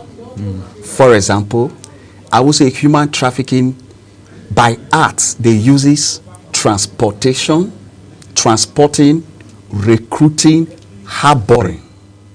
By means of coercion, abuse of power, and deceit for the purpose of exploitation, to exploit human. So that is the full nutshell of what human trafficking stands. Thank you. All right. Why in recent times, before now, we don't have cases of human trafficking like it is right now? You can attest to that fact. Of course. Before now, if you hear it say, hey, somebody carry people out of this country to go and do whatever for their own gain and all of that, it was a serious crime. Of course. But now it's common. How did we get here? The reason is because human trafficking is not random. It's a deliberate, strategic, and well-organized crime. It's the third international crime industry, third largest international crime industry after drugs and arms trafficking. Human trafficking is the third largest. According to report, they say they made it generates over 150 billion annually. Billion? Yes, $1 billion annually. Now it has become rampant because for the purpose of greed, unsatisfactory ends of people wants, you know, have pushed them into utilizing every means to exploit the vulnerable population. And they do this by recruiting people, either coercing them, promising them jobs, promising them education, promising them safety, and at the end they are trapped either into forced labor or sexual exploitation. So the reason for the rampart of human trafficking is because of the cartel, the rings. The organizing is becoming more escalating. And unfortunately, I will tell you that the law enforcement agents, to say, their approach have been on rescuing victims instead of escalating or dismantling the cartels, the ring. You understand? So the persecution of human traffickers compared to the crime on its own, you see that the crime is higher than the persecution. So something is wrong, and that is why it is called organized crime. All right, this is very serious, yeah, because the law enforcement agents are supposed to, number one, make sure it didn't happen. Of course. Because I always say it is better to prevent, all right, than putting on a mechanism that will prevent it instead of doing control measures, you know. Now, talking about law enforcement agents not dismantling these cartels. Yes, sir. Are you sure these cartels are known? The cartels are not far from you and I. I'm going to give a very good exposure. But I'm not a cartel. When you say you and I. So I'm not a cartel. Of course, we are not the cartels. But you said they are not far from us. Yes, I'm going to make example. Okay. There is what we call adoption of children. There is there is an illegal adoption of children going on nearly in every state ministries under Ministry of Women Affairs. I'm not trying to talk about the organized human trafficking outside government. U.S. Department of State June 2024 report warned prospective adoptees against intercountry adoption from Nigeria because of the illegal adoption processes. That is human trafficking in disguise. When you go to some of these states departments in charge of children adoption records, you will see that there is poor records, illegal processes of adoption, and the purpose is to transfer these children for exploitation. So that was why I said they are not far, and they also operate through orphanage homes. To say some orphanage homes are now recruiting people in the name of adopting children, but they sell these children for the purpose of forced labor, to use them for domestic work, farm work, factory jobs, then also sexual exploitation, begging and ritual exploitation. So these things happen on the streets. It has even now become more modernized through the use of orphanage homes. So that was why I said it is not far. And unfortunately, if you go and ask about adoption register of adoptive children in different states, you are going to find different reports. Some don't even have. So as it is right now, how would you adopt a child without the proper record? What if the owner come looking for the children? Now that's by the way. Let's get back. Something caught my attention while you were speaking. Yeah. And that is the issue of the Ministry of Women Affairs. Yes. All right. Now you said in most of the states, in some states, there is this organized trafficking that happens under the nose of the Ministry of Women Affairs. Have their attention been drawn to these issues? Because they need to work hand in hand, Ministry of Women Affairs, because oftentimes we hear cases of girls being trafficked to some countries for sexual exploitation, domestic work, and all of that. What has the attention of the Ministry of Women Affairs drawn to this, or we want to say they are aware and they just keep quiet? Now, when I talked about the United States Department of State report 2024 about inter-country adoption of children from Nigeria, according to their report, they emphasized meeting with different stakeholders. And from the report from these stakeholders, they came up with their opinion that something is wrong with the adoption processes. I have seen reports from Punch, Sahara reporters, particularly in a state in Nigeria, where a whistleblower alleged of illegal adoption of children as human trafficking in disguise. Meanwhile, this whistleblower is also facing legal persecution from the states. Why? Because these are organized people who are organizing these things to enrich themselves, sorry to say. It's an alleged anyway, because you asked about if these ministries are aware. Yeah. Now, this is a case of someone blowing up, calling the attention of the public that this is what is going on. What has happened? Rather, he is being persecuted by the same state. The person who blew the whistle. I'm telling you, no protection. Somebody That's to say, you're tempting me to find out this state, to call the name of this state, but then since you don't want to call it, let's just leave it there. Don't you think that's an indication that the hand of the Ministry of Women Affairs or whoever that is trying to prosecute or go against this whistleblower have hand in it and deserve to be arrested? So why are they walking free on the street? Of course, it has raised a lot of concerns.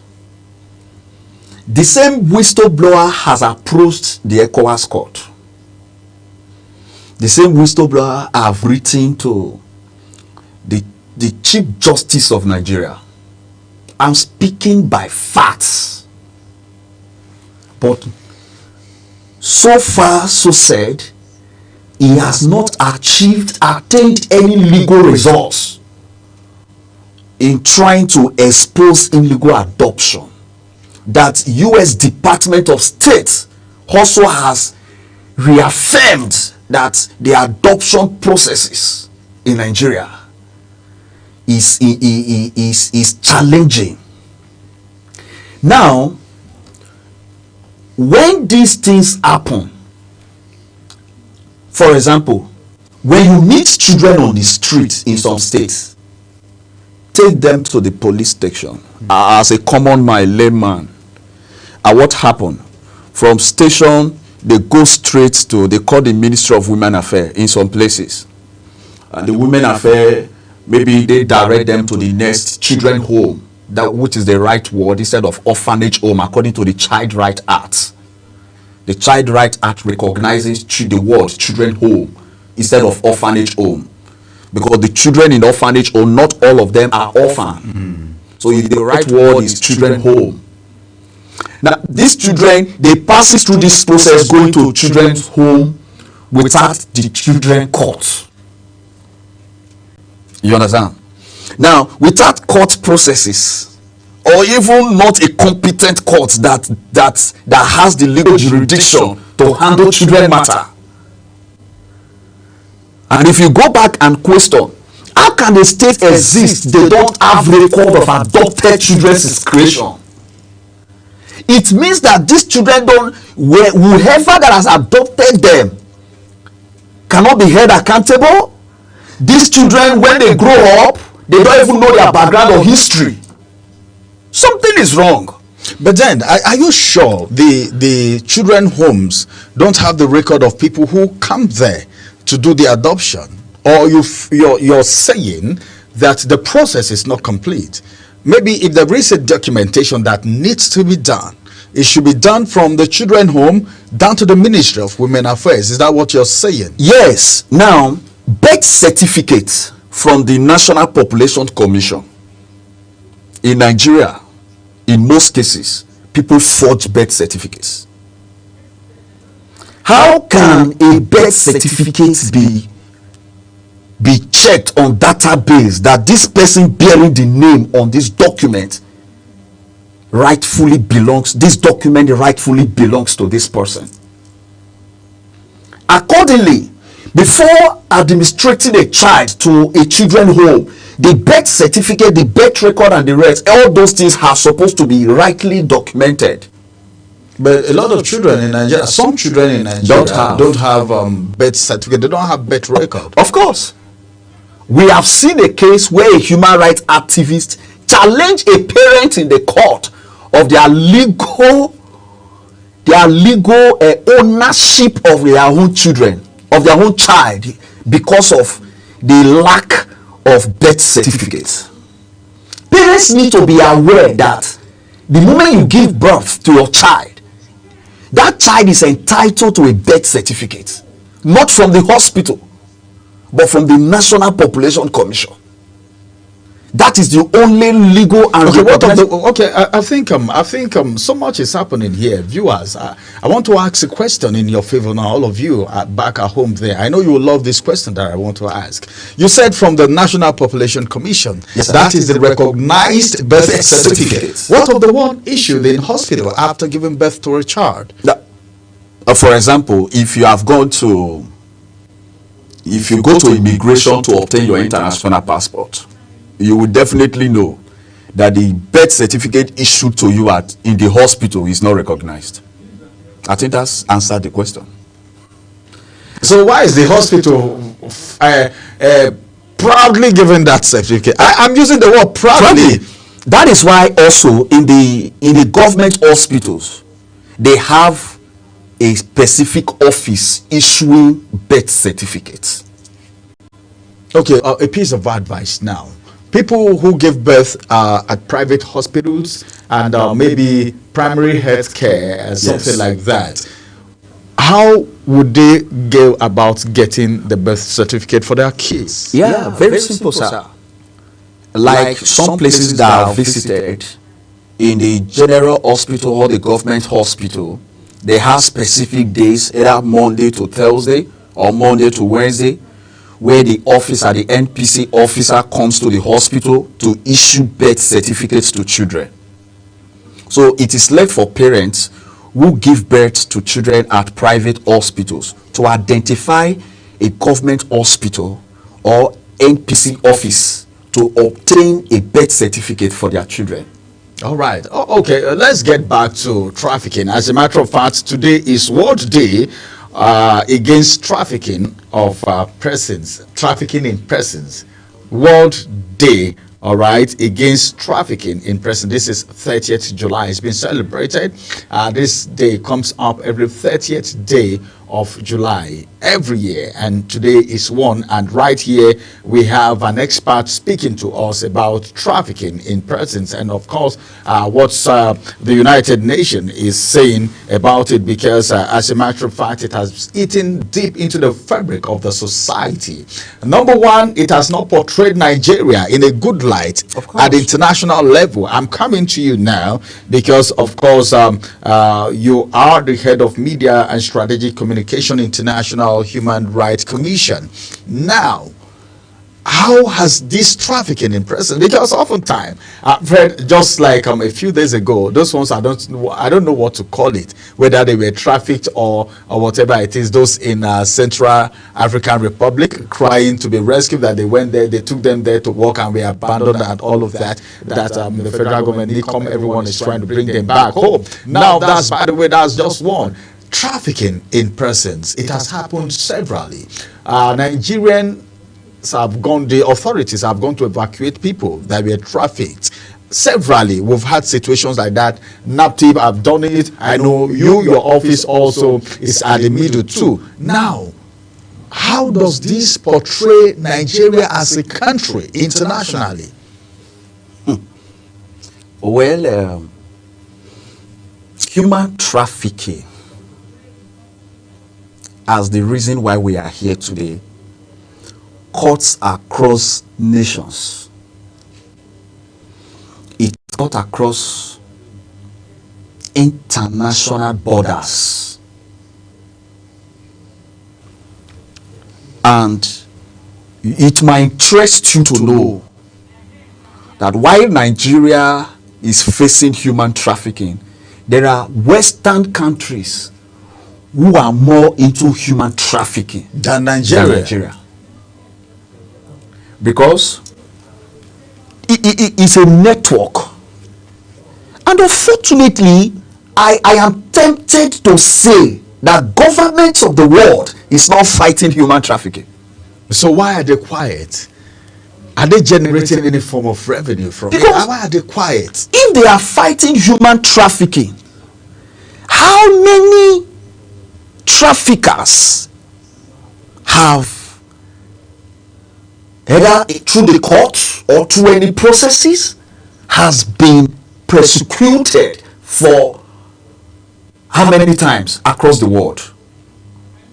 Checking histories or database. And unfortunately, human trafficking gives room for other crimes. Do you know there are some pornographers, people who engage in drug smuggling were trafficked. Some of these drug dealers, they won't allow their children to go into those businesses. They won't even employ people to go into those businesses. They traffic people engage them, force them into smuggling drugs. So, and these are not done by poor men. Human trafficking, drug trafficking, arm trafficking, they are not done by poor people. So why this thing is still escalating, I think everything goes back to the government and the judicial system. The weak system, the weak judiciary system that have not held traffickers responsible is the reason why this thing is still escalating. Rather, whistleblowers are bent to keep quiet so that they don't expose people behind the scene. All right, this is interesting. This is interesting. So whose responsibility it is now? Because if the government, we have civil society organizations. Of course. We have International Human Rights Commission. Of course. We have NAPTI and a whole lot of other bodies who are ensuring that this does not continue, because this affects, when you got started, there is a way this situation affects families. Of course. Now, whose responsibility is it to fight this trafficking? If you say the government of the world, not just Nigeria, of course, because it was celebrating World Day against trafficking in persons. Now, in the whole world, who do you think should pick up, because it has to be started by somebody or an organization, and others will follow? You know how it happens. Yes. So whose responsibility is it to start fighting against this trafficking in persons? Yes, I will enumerate four. Okay. 4 persons or body, and it begins with the government. How and that we internalize it to Nigeria. If we are to end human trafficking, the government need to strengthen anti-trafficking policies. Okay. Ensure the full enforcement of Trafficking in Person Prohibition, Enforcement and Administration Acts. Okay. They should also strengthen weak system. It is the weak system which talks about unemployment, lack of education, and poor record keeping in adoption agencies. Those are all weak systems. They should strengthen weak systems. They should also fund NAPTIP and train them. I think they have NAPTIP, I can vouch, they have a lot of training, both from international organizations, international partners, but government need to fund them. Then 2, international cooperation. The government of Nigeria, which I know also they are also doing, they should strengthen international cooperation on intelligence gathering, intelligence oversight on borders control. Then second to the last, organizations and faith-based organizations. For example, the International Human Rights Commission in Nigeria. We partner with enforcement agencies, stakeholders, to protect human rights, to defend human rights. Also, I came in contact with one faith-based organization of recently, Solution Social Initiative, domiciled in Port Harcourt. And you know, Edo, Delta, Rivers, Benue, they have long indicators of hot spots of human trafficking in Nigeria. Edo, Rivers, and Benue. Edo, Delta, Rivers, Benue. Edo, Delta, Rivers, Benue. Yes. Edo, Delta, Rivers, Benue. You know, take notes, everyone. Take notes now and watch out. Now, this faith-based organization in Rivers State is owned by a church. My organization, International Human Rights Commission, we are looking at extending partnership and collaboration, because you know why? Human anti-trafficking education hub need to be established in churches, in mosques, in schools. All right. Well, our time is not on us. The last, let me just add, the public participation. If you see something, say something. Blow whistle. Blow whistle. All right, blow the whistle. If you see something, say something. And of course, parents also need to be educated too, because some persons look at it as a way of making money. Of course. Especially in countries of the world where they have been ravaged by poverty. So many thanks on Akpoma for joining us on the program today. Thank you very much. This is going to be the size of the first discussion. The second discussion will be coming on our way immediately after this break. And Uyi Agbomofuegbe is standing by for the second interesting conversation. Stay with us.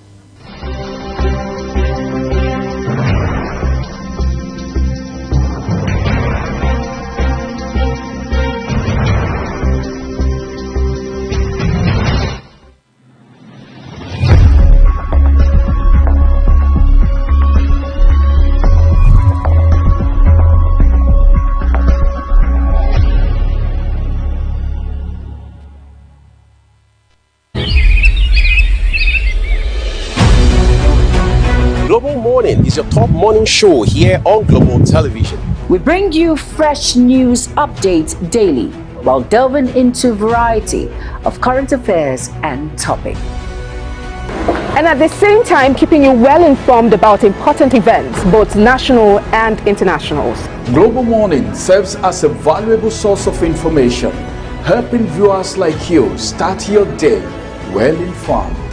Stay connected from Monday through Sunday to a wide range of latest news making rounds on Global Morning. We're on the road to protest.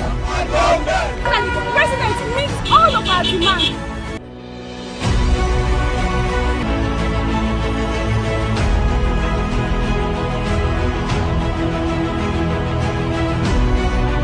This is Global Morning.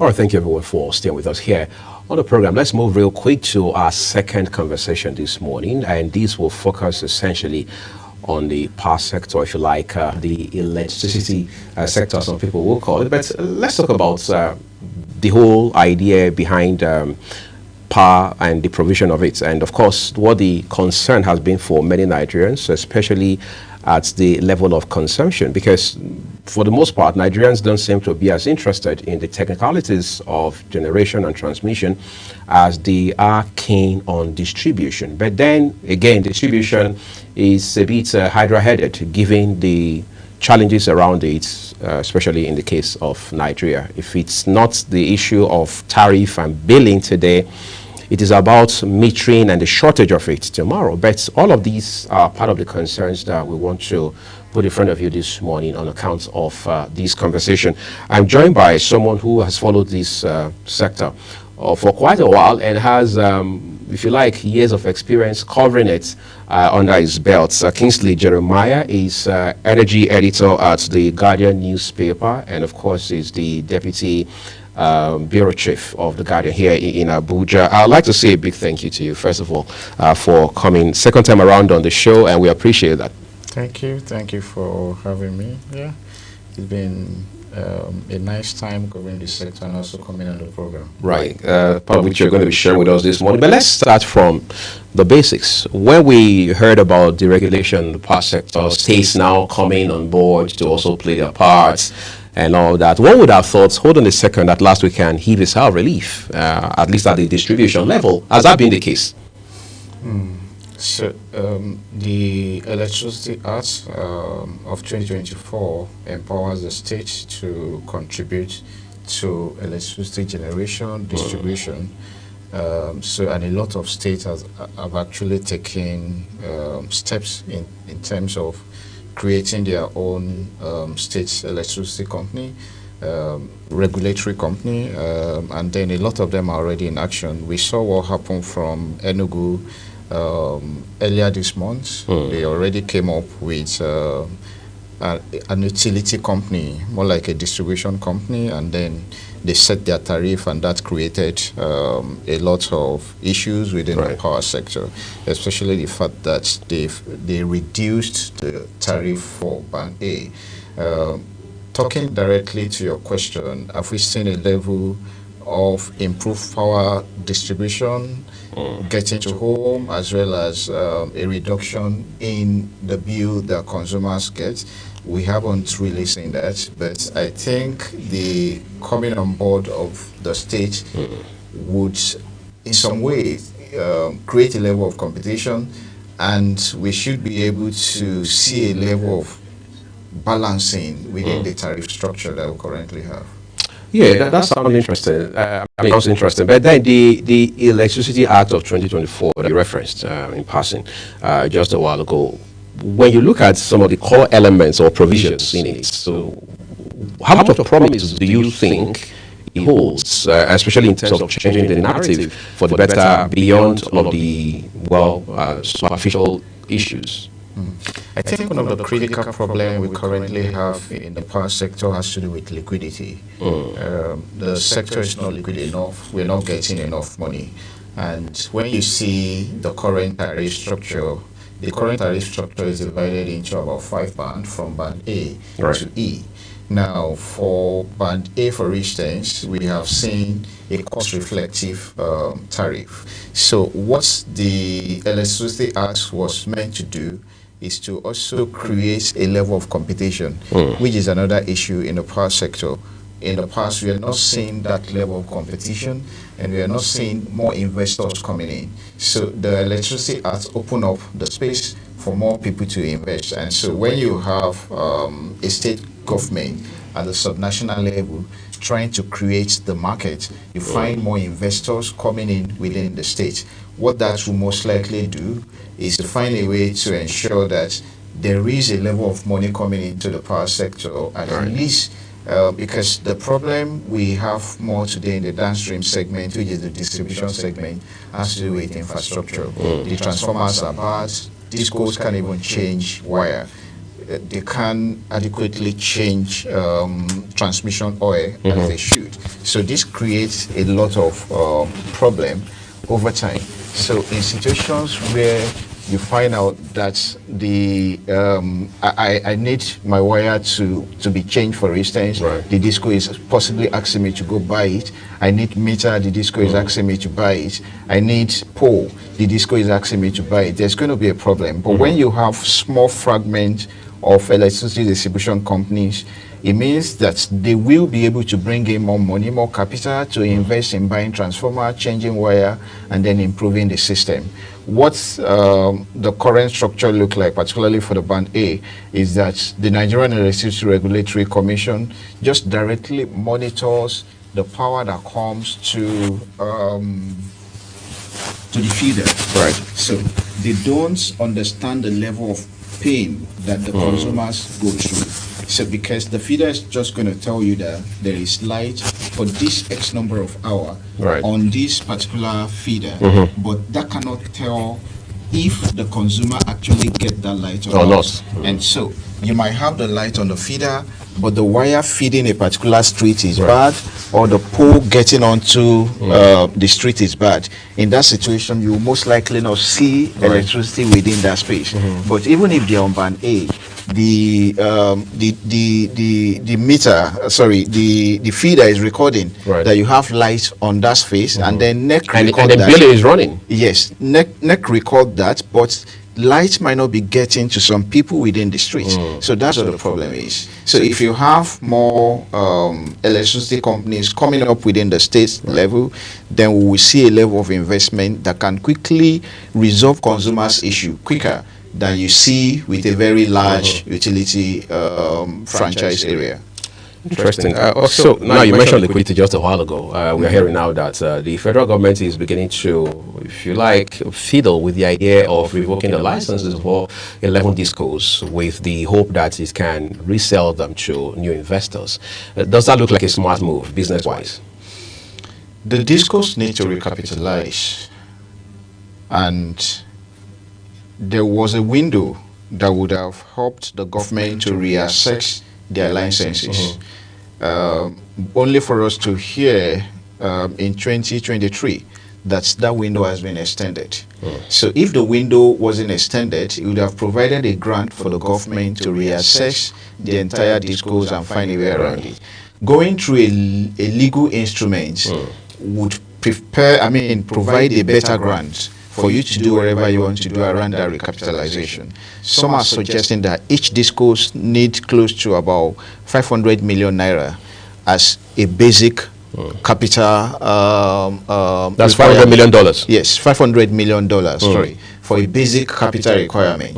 The way most discos are today, and let me tell you, the federal government has 40% literally in all the discos. So in terms of stakes. Yes, in terms of stake. And then the private owners have 60%. So it means that the government itself needs to find a way to provide its own level of capital. Because in a business where you have 40% and the private sectors have 40%, if you need to provide capital, if you need to fund a capital project, the federal government needs to drop their 40% part of that budget, and then the private businesses bring in. So I think one thing the government can do, and I think that arrangement was made because of the strategic nature of the business, because the electricity sector also plays a security role. So if you find a way where government can possibly sell some of their stake, their 40% stake, to some private owners, or say sell it on a concession basis, so that people can come in one way or the other and reinvest. Bringing in capital into the sector is very important currently, but the structure of the market currently, even if you bring in more capital, you might not see the gain. So that's what the problem is, the fundamental issue. So money is not just the problem of the current electricity market. You need to find a way to address the other issue around the market. And what are the other issues around the market? The regulatory instruments need to be very strong. Most discos today do not follow up with regulatory instruments as they should. The law said the discos should provide meter. In situations where most customers today, about above 7 million customers do not have meter. They rely on estimated bill. What that means is that you cannot guarantee if you are able to get that money from the consumers or not. If they have meter, one, you will be able to get the money. Second, the money will be transparent. If the discos have collected the money and they do not remit it, you won't know, because the money doesn't follow through the right channel. You have to possibly go bill these people. They either pay to your account or give you cash. Wherever you're seeing cash exchanging hand, it means that someone can keep that cash somewhere. So you can't track it. Yes, exactly. You can't track that particular finance. So you need to find a way to address that angle. The governance structure of most of the companies are also not right. The workforce is not properly aligned. And when I say governance also relates to who and who get to do XY job. Maybe corporate governance structure. And all yes, that. The corporate governance structure of most of the utility companies are not right. So if you don't get most of the fundamental issues right, and you keep throwing more money, you're not going to solve the problem. Quite interesting. I thought we were going to leave the meter aspects for later, but let's jump right into it. Metering has been a challenge in this country, right from the days of even former Minister of Power, Raji Babatunde Fashola. It was also the issue of metering shortage today, metering shortage tomorrow. At the point we said, well, let's think about local alternative. Let's indigenize, so to say, the production of meters. How well are we doing with metering right now? Metering, we've seen a level of interest from the current government in terms of providing metering. And I hope and pray that that interest is sincere enough, because we had similar interest during the previous government. The CBN funded mass metering scheme, but the money ended up in the pockets of most of the operators. there was a period where the CBN had a case with most of these operators in the courts, but eventually, before the previous government left office, the case went down, and we didn't hear anything about it again. The audit of that process, of the previous mass metering process, the result of that audit, we also can't find it today. So, legally, the DISCOs, the distribution companies, should provide meter for the consumer. They've been unable to do that. One other thing that the Nigerian Electricity Regulatory Commission has done is to come up with the meter asset fund. So on every bills the consumer gets, there is a fragment of that bills that goes into a safe, and then they move on to buy meter with that. The federation, certain amount of money, I think about 700 billion, has also been taken from the federation account to deploy mass metering. So I think what we need to do as media and civil society organization is to keep monitoring this process and keep putting pressure, and let's see what will change in terms of the meter provision. In terms of improving local meter manufacturing, there are lots of meter manufacturing, a level of meter manufacturing across the country. I have been to a number of the plants, but I think they also still have a problem of working together. The meter manufacturing sector can provide a lot of jobs for the country. They can produce at a large scale and at a reduced cost. Their level of operation currently does not guarantee a reduced cost, so it is still much more better to import the meter from China or somewhere else than to produce getting it back here. So unless there is that level of synergy, and when I talk about synergy, meter has a lot of components. The casing alone is part of the component, which is plastic. So if you have a single uniform metering structure, it means that someone, a manufacturing company, can decide to make mode, just one single mode, and produce metering, and produce the case for literally all the metering companies, because it has a series of components, and it's similar to whatever you can see in any electric manufacturing organization. So the units that you find are provided by different other organizations. If you have people who are building the different units across board, it will be very easier for the metering companies to deploy and then make the process, make the end product more cheaper. But if you compare each of the meter manufacturing companies, if you don't have a structure that has a uniformity, it means that each meter manufacturing companies will have to possibly produce their mode. I don't know if you understand what I mean by mode. The mode is what you do a mode, and then you can mass produce from that mode. Exactly. So each of them will have to go do a mode. It costs a lot to get the mode done, and then because they have different structures, they all have to have different mode and then run different processes for you to arrive at getting the meter. So if we improve this system locally, it means that all the money we take to China in terms of importing the meter can be done locally, can be retained locally, and then we'll be able to also hire a lot of people across the manufacturing sector for meter. Before we take a break, I need to ask you this. Your paper, the Guardian newspaper, today is running a headline that is very concerning for those who consume power in this country. It says, DISCOs overbill 2 million customers struggle with metering efficiency. But the rider is even a bit more concerning too, and very if you like, instructive. It says firms to refund 105 billion naira as Ikeja, Abuja, Enugu lead overbilling park. This is a case of almost like robbing Peter to people.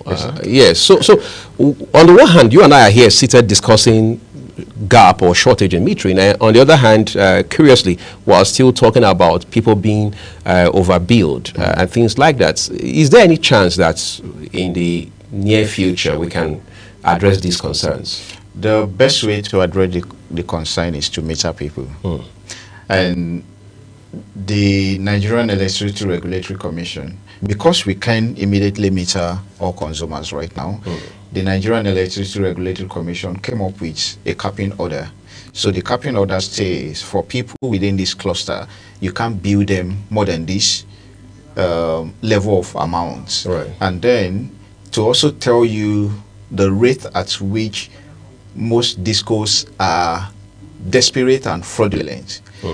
Overbilling more than 2 million people within less than a year is a whole lot. Okay, so if you have about 7 million people that are without meter, and you are billing above 2 million, I mean, you are overbilling above 2 million. That's a serious problem. It means you're possibly overbilling close to like 30% of the people without meter. This is what the system can track immediately. It could be more than that. It could be close to about 50% of that figure, and then asking them to pay back about 105 billion naira in overbilled credit is a lot. Okay, so this is something really worrisome, and the fact that NEC is thinking in that direction possibly signals something good, and the fact that a level of meter is being deployed also signals something good. But the best solution, the sustainable solution, is for everyone to have meter.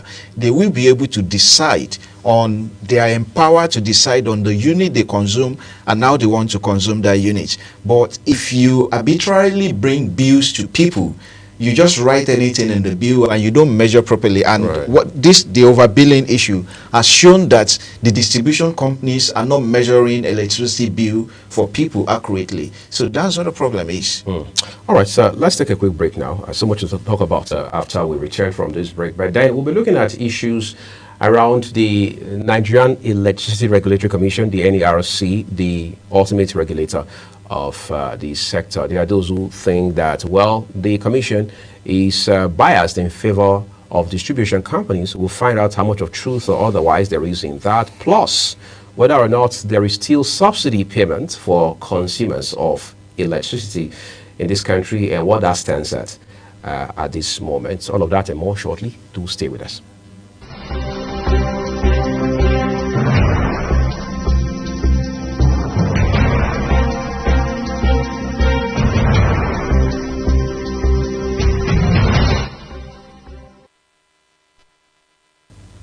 Let me ask you this real quick. You know, when the subsidy was removed from fuel a little over 2 years ago by President Bola Tinubu, of course, we know what followed the last 2 years, the reactions, the implications economically and otherwise. But then we're not having as much conversation about subsidy in the power sector as we did or still continue to do in the energy, the petroleum sector.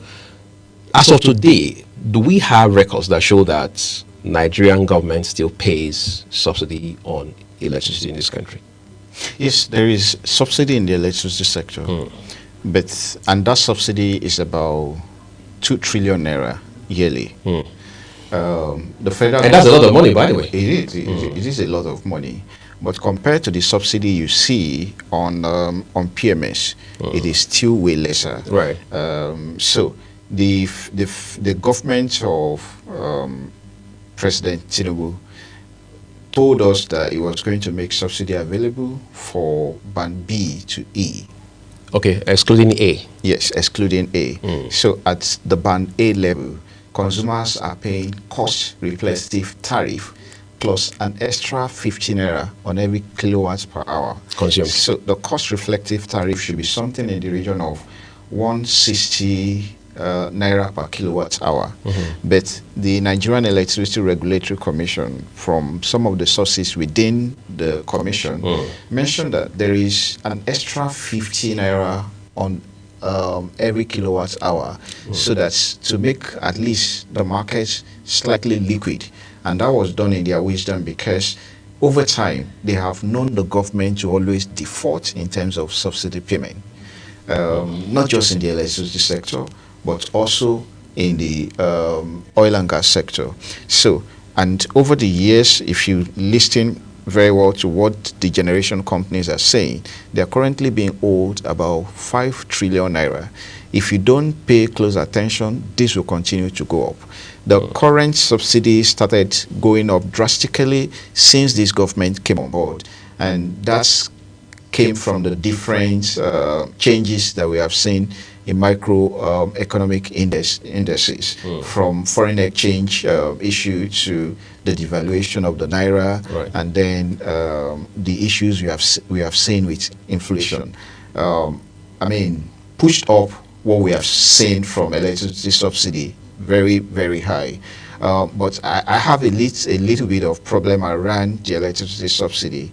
I feel that the tariff we pay as consumer can be slightly downward. And if it is slightly lower, it means that the eventual cost of the subsidy itself will be slightly lower, because wherever you calculate for the consumers to pay, it is what you pull together eventually. The shortfall of that is what you push together as the subsidy from the market. So, to answer your question, yes, there's still a level of subsidy in the electricity industry, but since the current government came, they have not been able to pay anything of that subsidy. It's a bit concerning, Kingsley, because, I mean, if we say we are billing 160 naira per kilowatt of energy, plus an additional 50 naira just to stabilize the market, make it a little more liquid and all of that. It's, I mean, just again, the reason being that government has the tendency to default. It's more like saying, since we can't trust government the whole time, well, let the consumer bear the brunt. That's pretty much what that extra 50 naira is saying. But again, isn't that enough basis for some consumers and some analysts and those like yourself who also follow the sector to say, well, the NERC, the NEC is biased in favor of the distribution companies? Yes, so the Nigerian Electricity Regulatory Commission's role is a little bit tricky. You need to find a way to make sure that the market does not collapse on one hand. You also need to find a way to ensure that the consumers are not shortchanged. The Nigerian Consumer Protection Council needs to do more around consumers not being shortchanged than NEC doing that. NEC just want to see a vibrant market. NEC want to see a liquid market, because if the market collapses today, it means that you and I won't even have electricity at all. So if it means, so in the wisdom of NEC, if it means robbing Peter to actually pay Paul, they did that with the band A to ensure that things are largely liquid. But over the years, we have been seeing some of the regulations from NEC which slightly favors the distribution company, which slightly favors the market. But like I say, the Nigerian Consumer Protection Council needs to up their game in terms of ensuring that the consumer rights are much more protected. Consumer advocates who are in non-government organizations also need to rise up in defense of the consumer. But the role of NEC really is to ensure that the market is rightly protected. Well, it sounds more like being between the rock and the hard place for the commission, now the regulator. But now we're hearing that some distribution companies, including that of, across some states or some catchment areas, will have to do a refund of, running into 105 billion and all of that. Doesn't that just sound like something that will only happen at best in principle, as against seeing refund being practically done to consumers who have been affected? Yes, I think we need to keep putting pressure on ensuring that the right thing is done. But it is not that this money will be paid directly to the consumers. Okay, maybe in terms of service delivery? Yes, it in terms of credit. Credit, okay, to that. Yes, it's only given as in form of credit to balance off. So, and this money might not be more than 20,000-30,000 naira for some consumers. So it is the calculation of the entire 2 million affected consumers. Yes, affected consumers that you have 105 billion. So in that situation, NEC also did something. He asked most of the affected distribution companies to publish the list of the people they refunded to on their website. Some of them also make publication on the newspaper. I know a particular disco that did a newspaper publication that was largely transparent. But newspaper publication shouldn't also be enough. If you provide information, it is the responsibility of the people who should hold you to account to actually verify if that was actually done or not. Right. So, and that comes to the role of the civil society organization as well as the media, because the distribution companies are business people. If they can, in the first place, overbill a person, chances are that they might not effectively pay back everyone. So you can randomly select about 80% of the people you need to pay, and then you let go of 20%. That 20% is still a whole lot, okay? And then why the Nigerian Electricity Regulatory Commission claims that they have a way of checking at their own back end, they can literally check for 2 million people. So which brings to the question, imagine going to check if 2 million people are accurately paid. So what they do is at best random, okay? So we need to keep having the conversation and keep putting up that level of pressure. But in the first place, the fact that NEC also made this disclosure and published it in their annual report shows that the rest of us who are in the space to speak for the public do everything possible to advocate for the public. All right, I think that's what we're going to leave it. Like you and I talked about off camera the other time, these are an ongoing development or developing story, as we say, in the media. So we hope to continue to follow and track all of this for you. But I'd like to say a big thank you to my guests this morning, Kingsley Jeremiah, who is energy editor at The Guardian newspaper, doubles as the deputy bureau chief for The Guardian newspaper here in Abuja, for coming to share the insight on these very important issue, which of course affects every Nigerian, regardless of class or status. I would like to commend the Guardian newspaper for all of those beautifully laid out infographics that provide several insights into all of these issues as well. Thank you. All right, this is where we're leaving it for this conversation. Everyone, shortly, my colleague Ramsey and I will be back here to end the program for you. Do stay with us.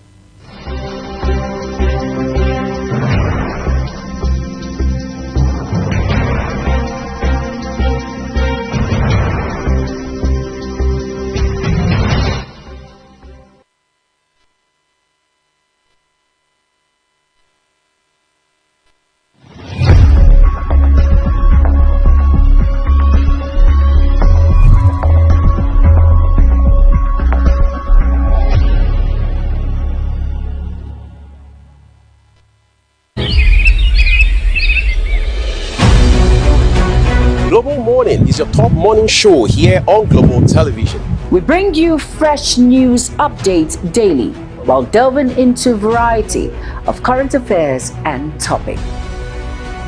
And at the same time, keeping you well informed about important events, both national and internationals. Global Morning serves as a valuable source of information, helping viewers like you start your day well informed. Stay connected from Monday through Sunday to a wide range of latest news making rounds on Global Morning. What is your problem? What's your problem? We're on the road to protest. And the president meets all of our demands.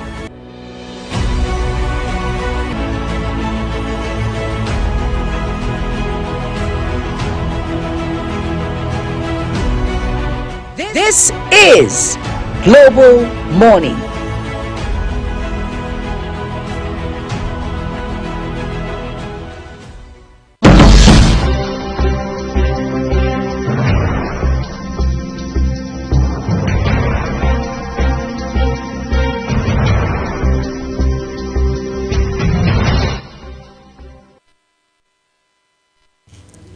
All right, thank you, everyone.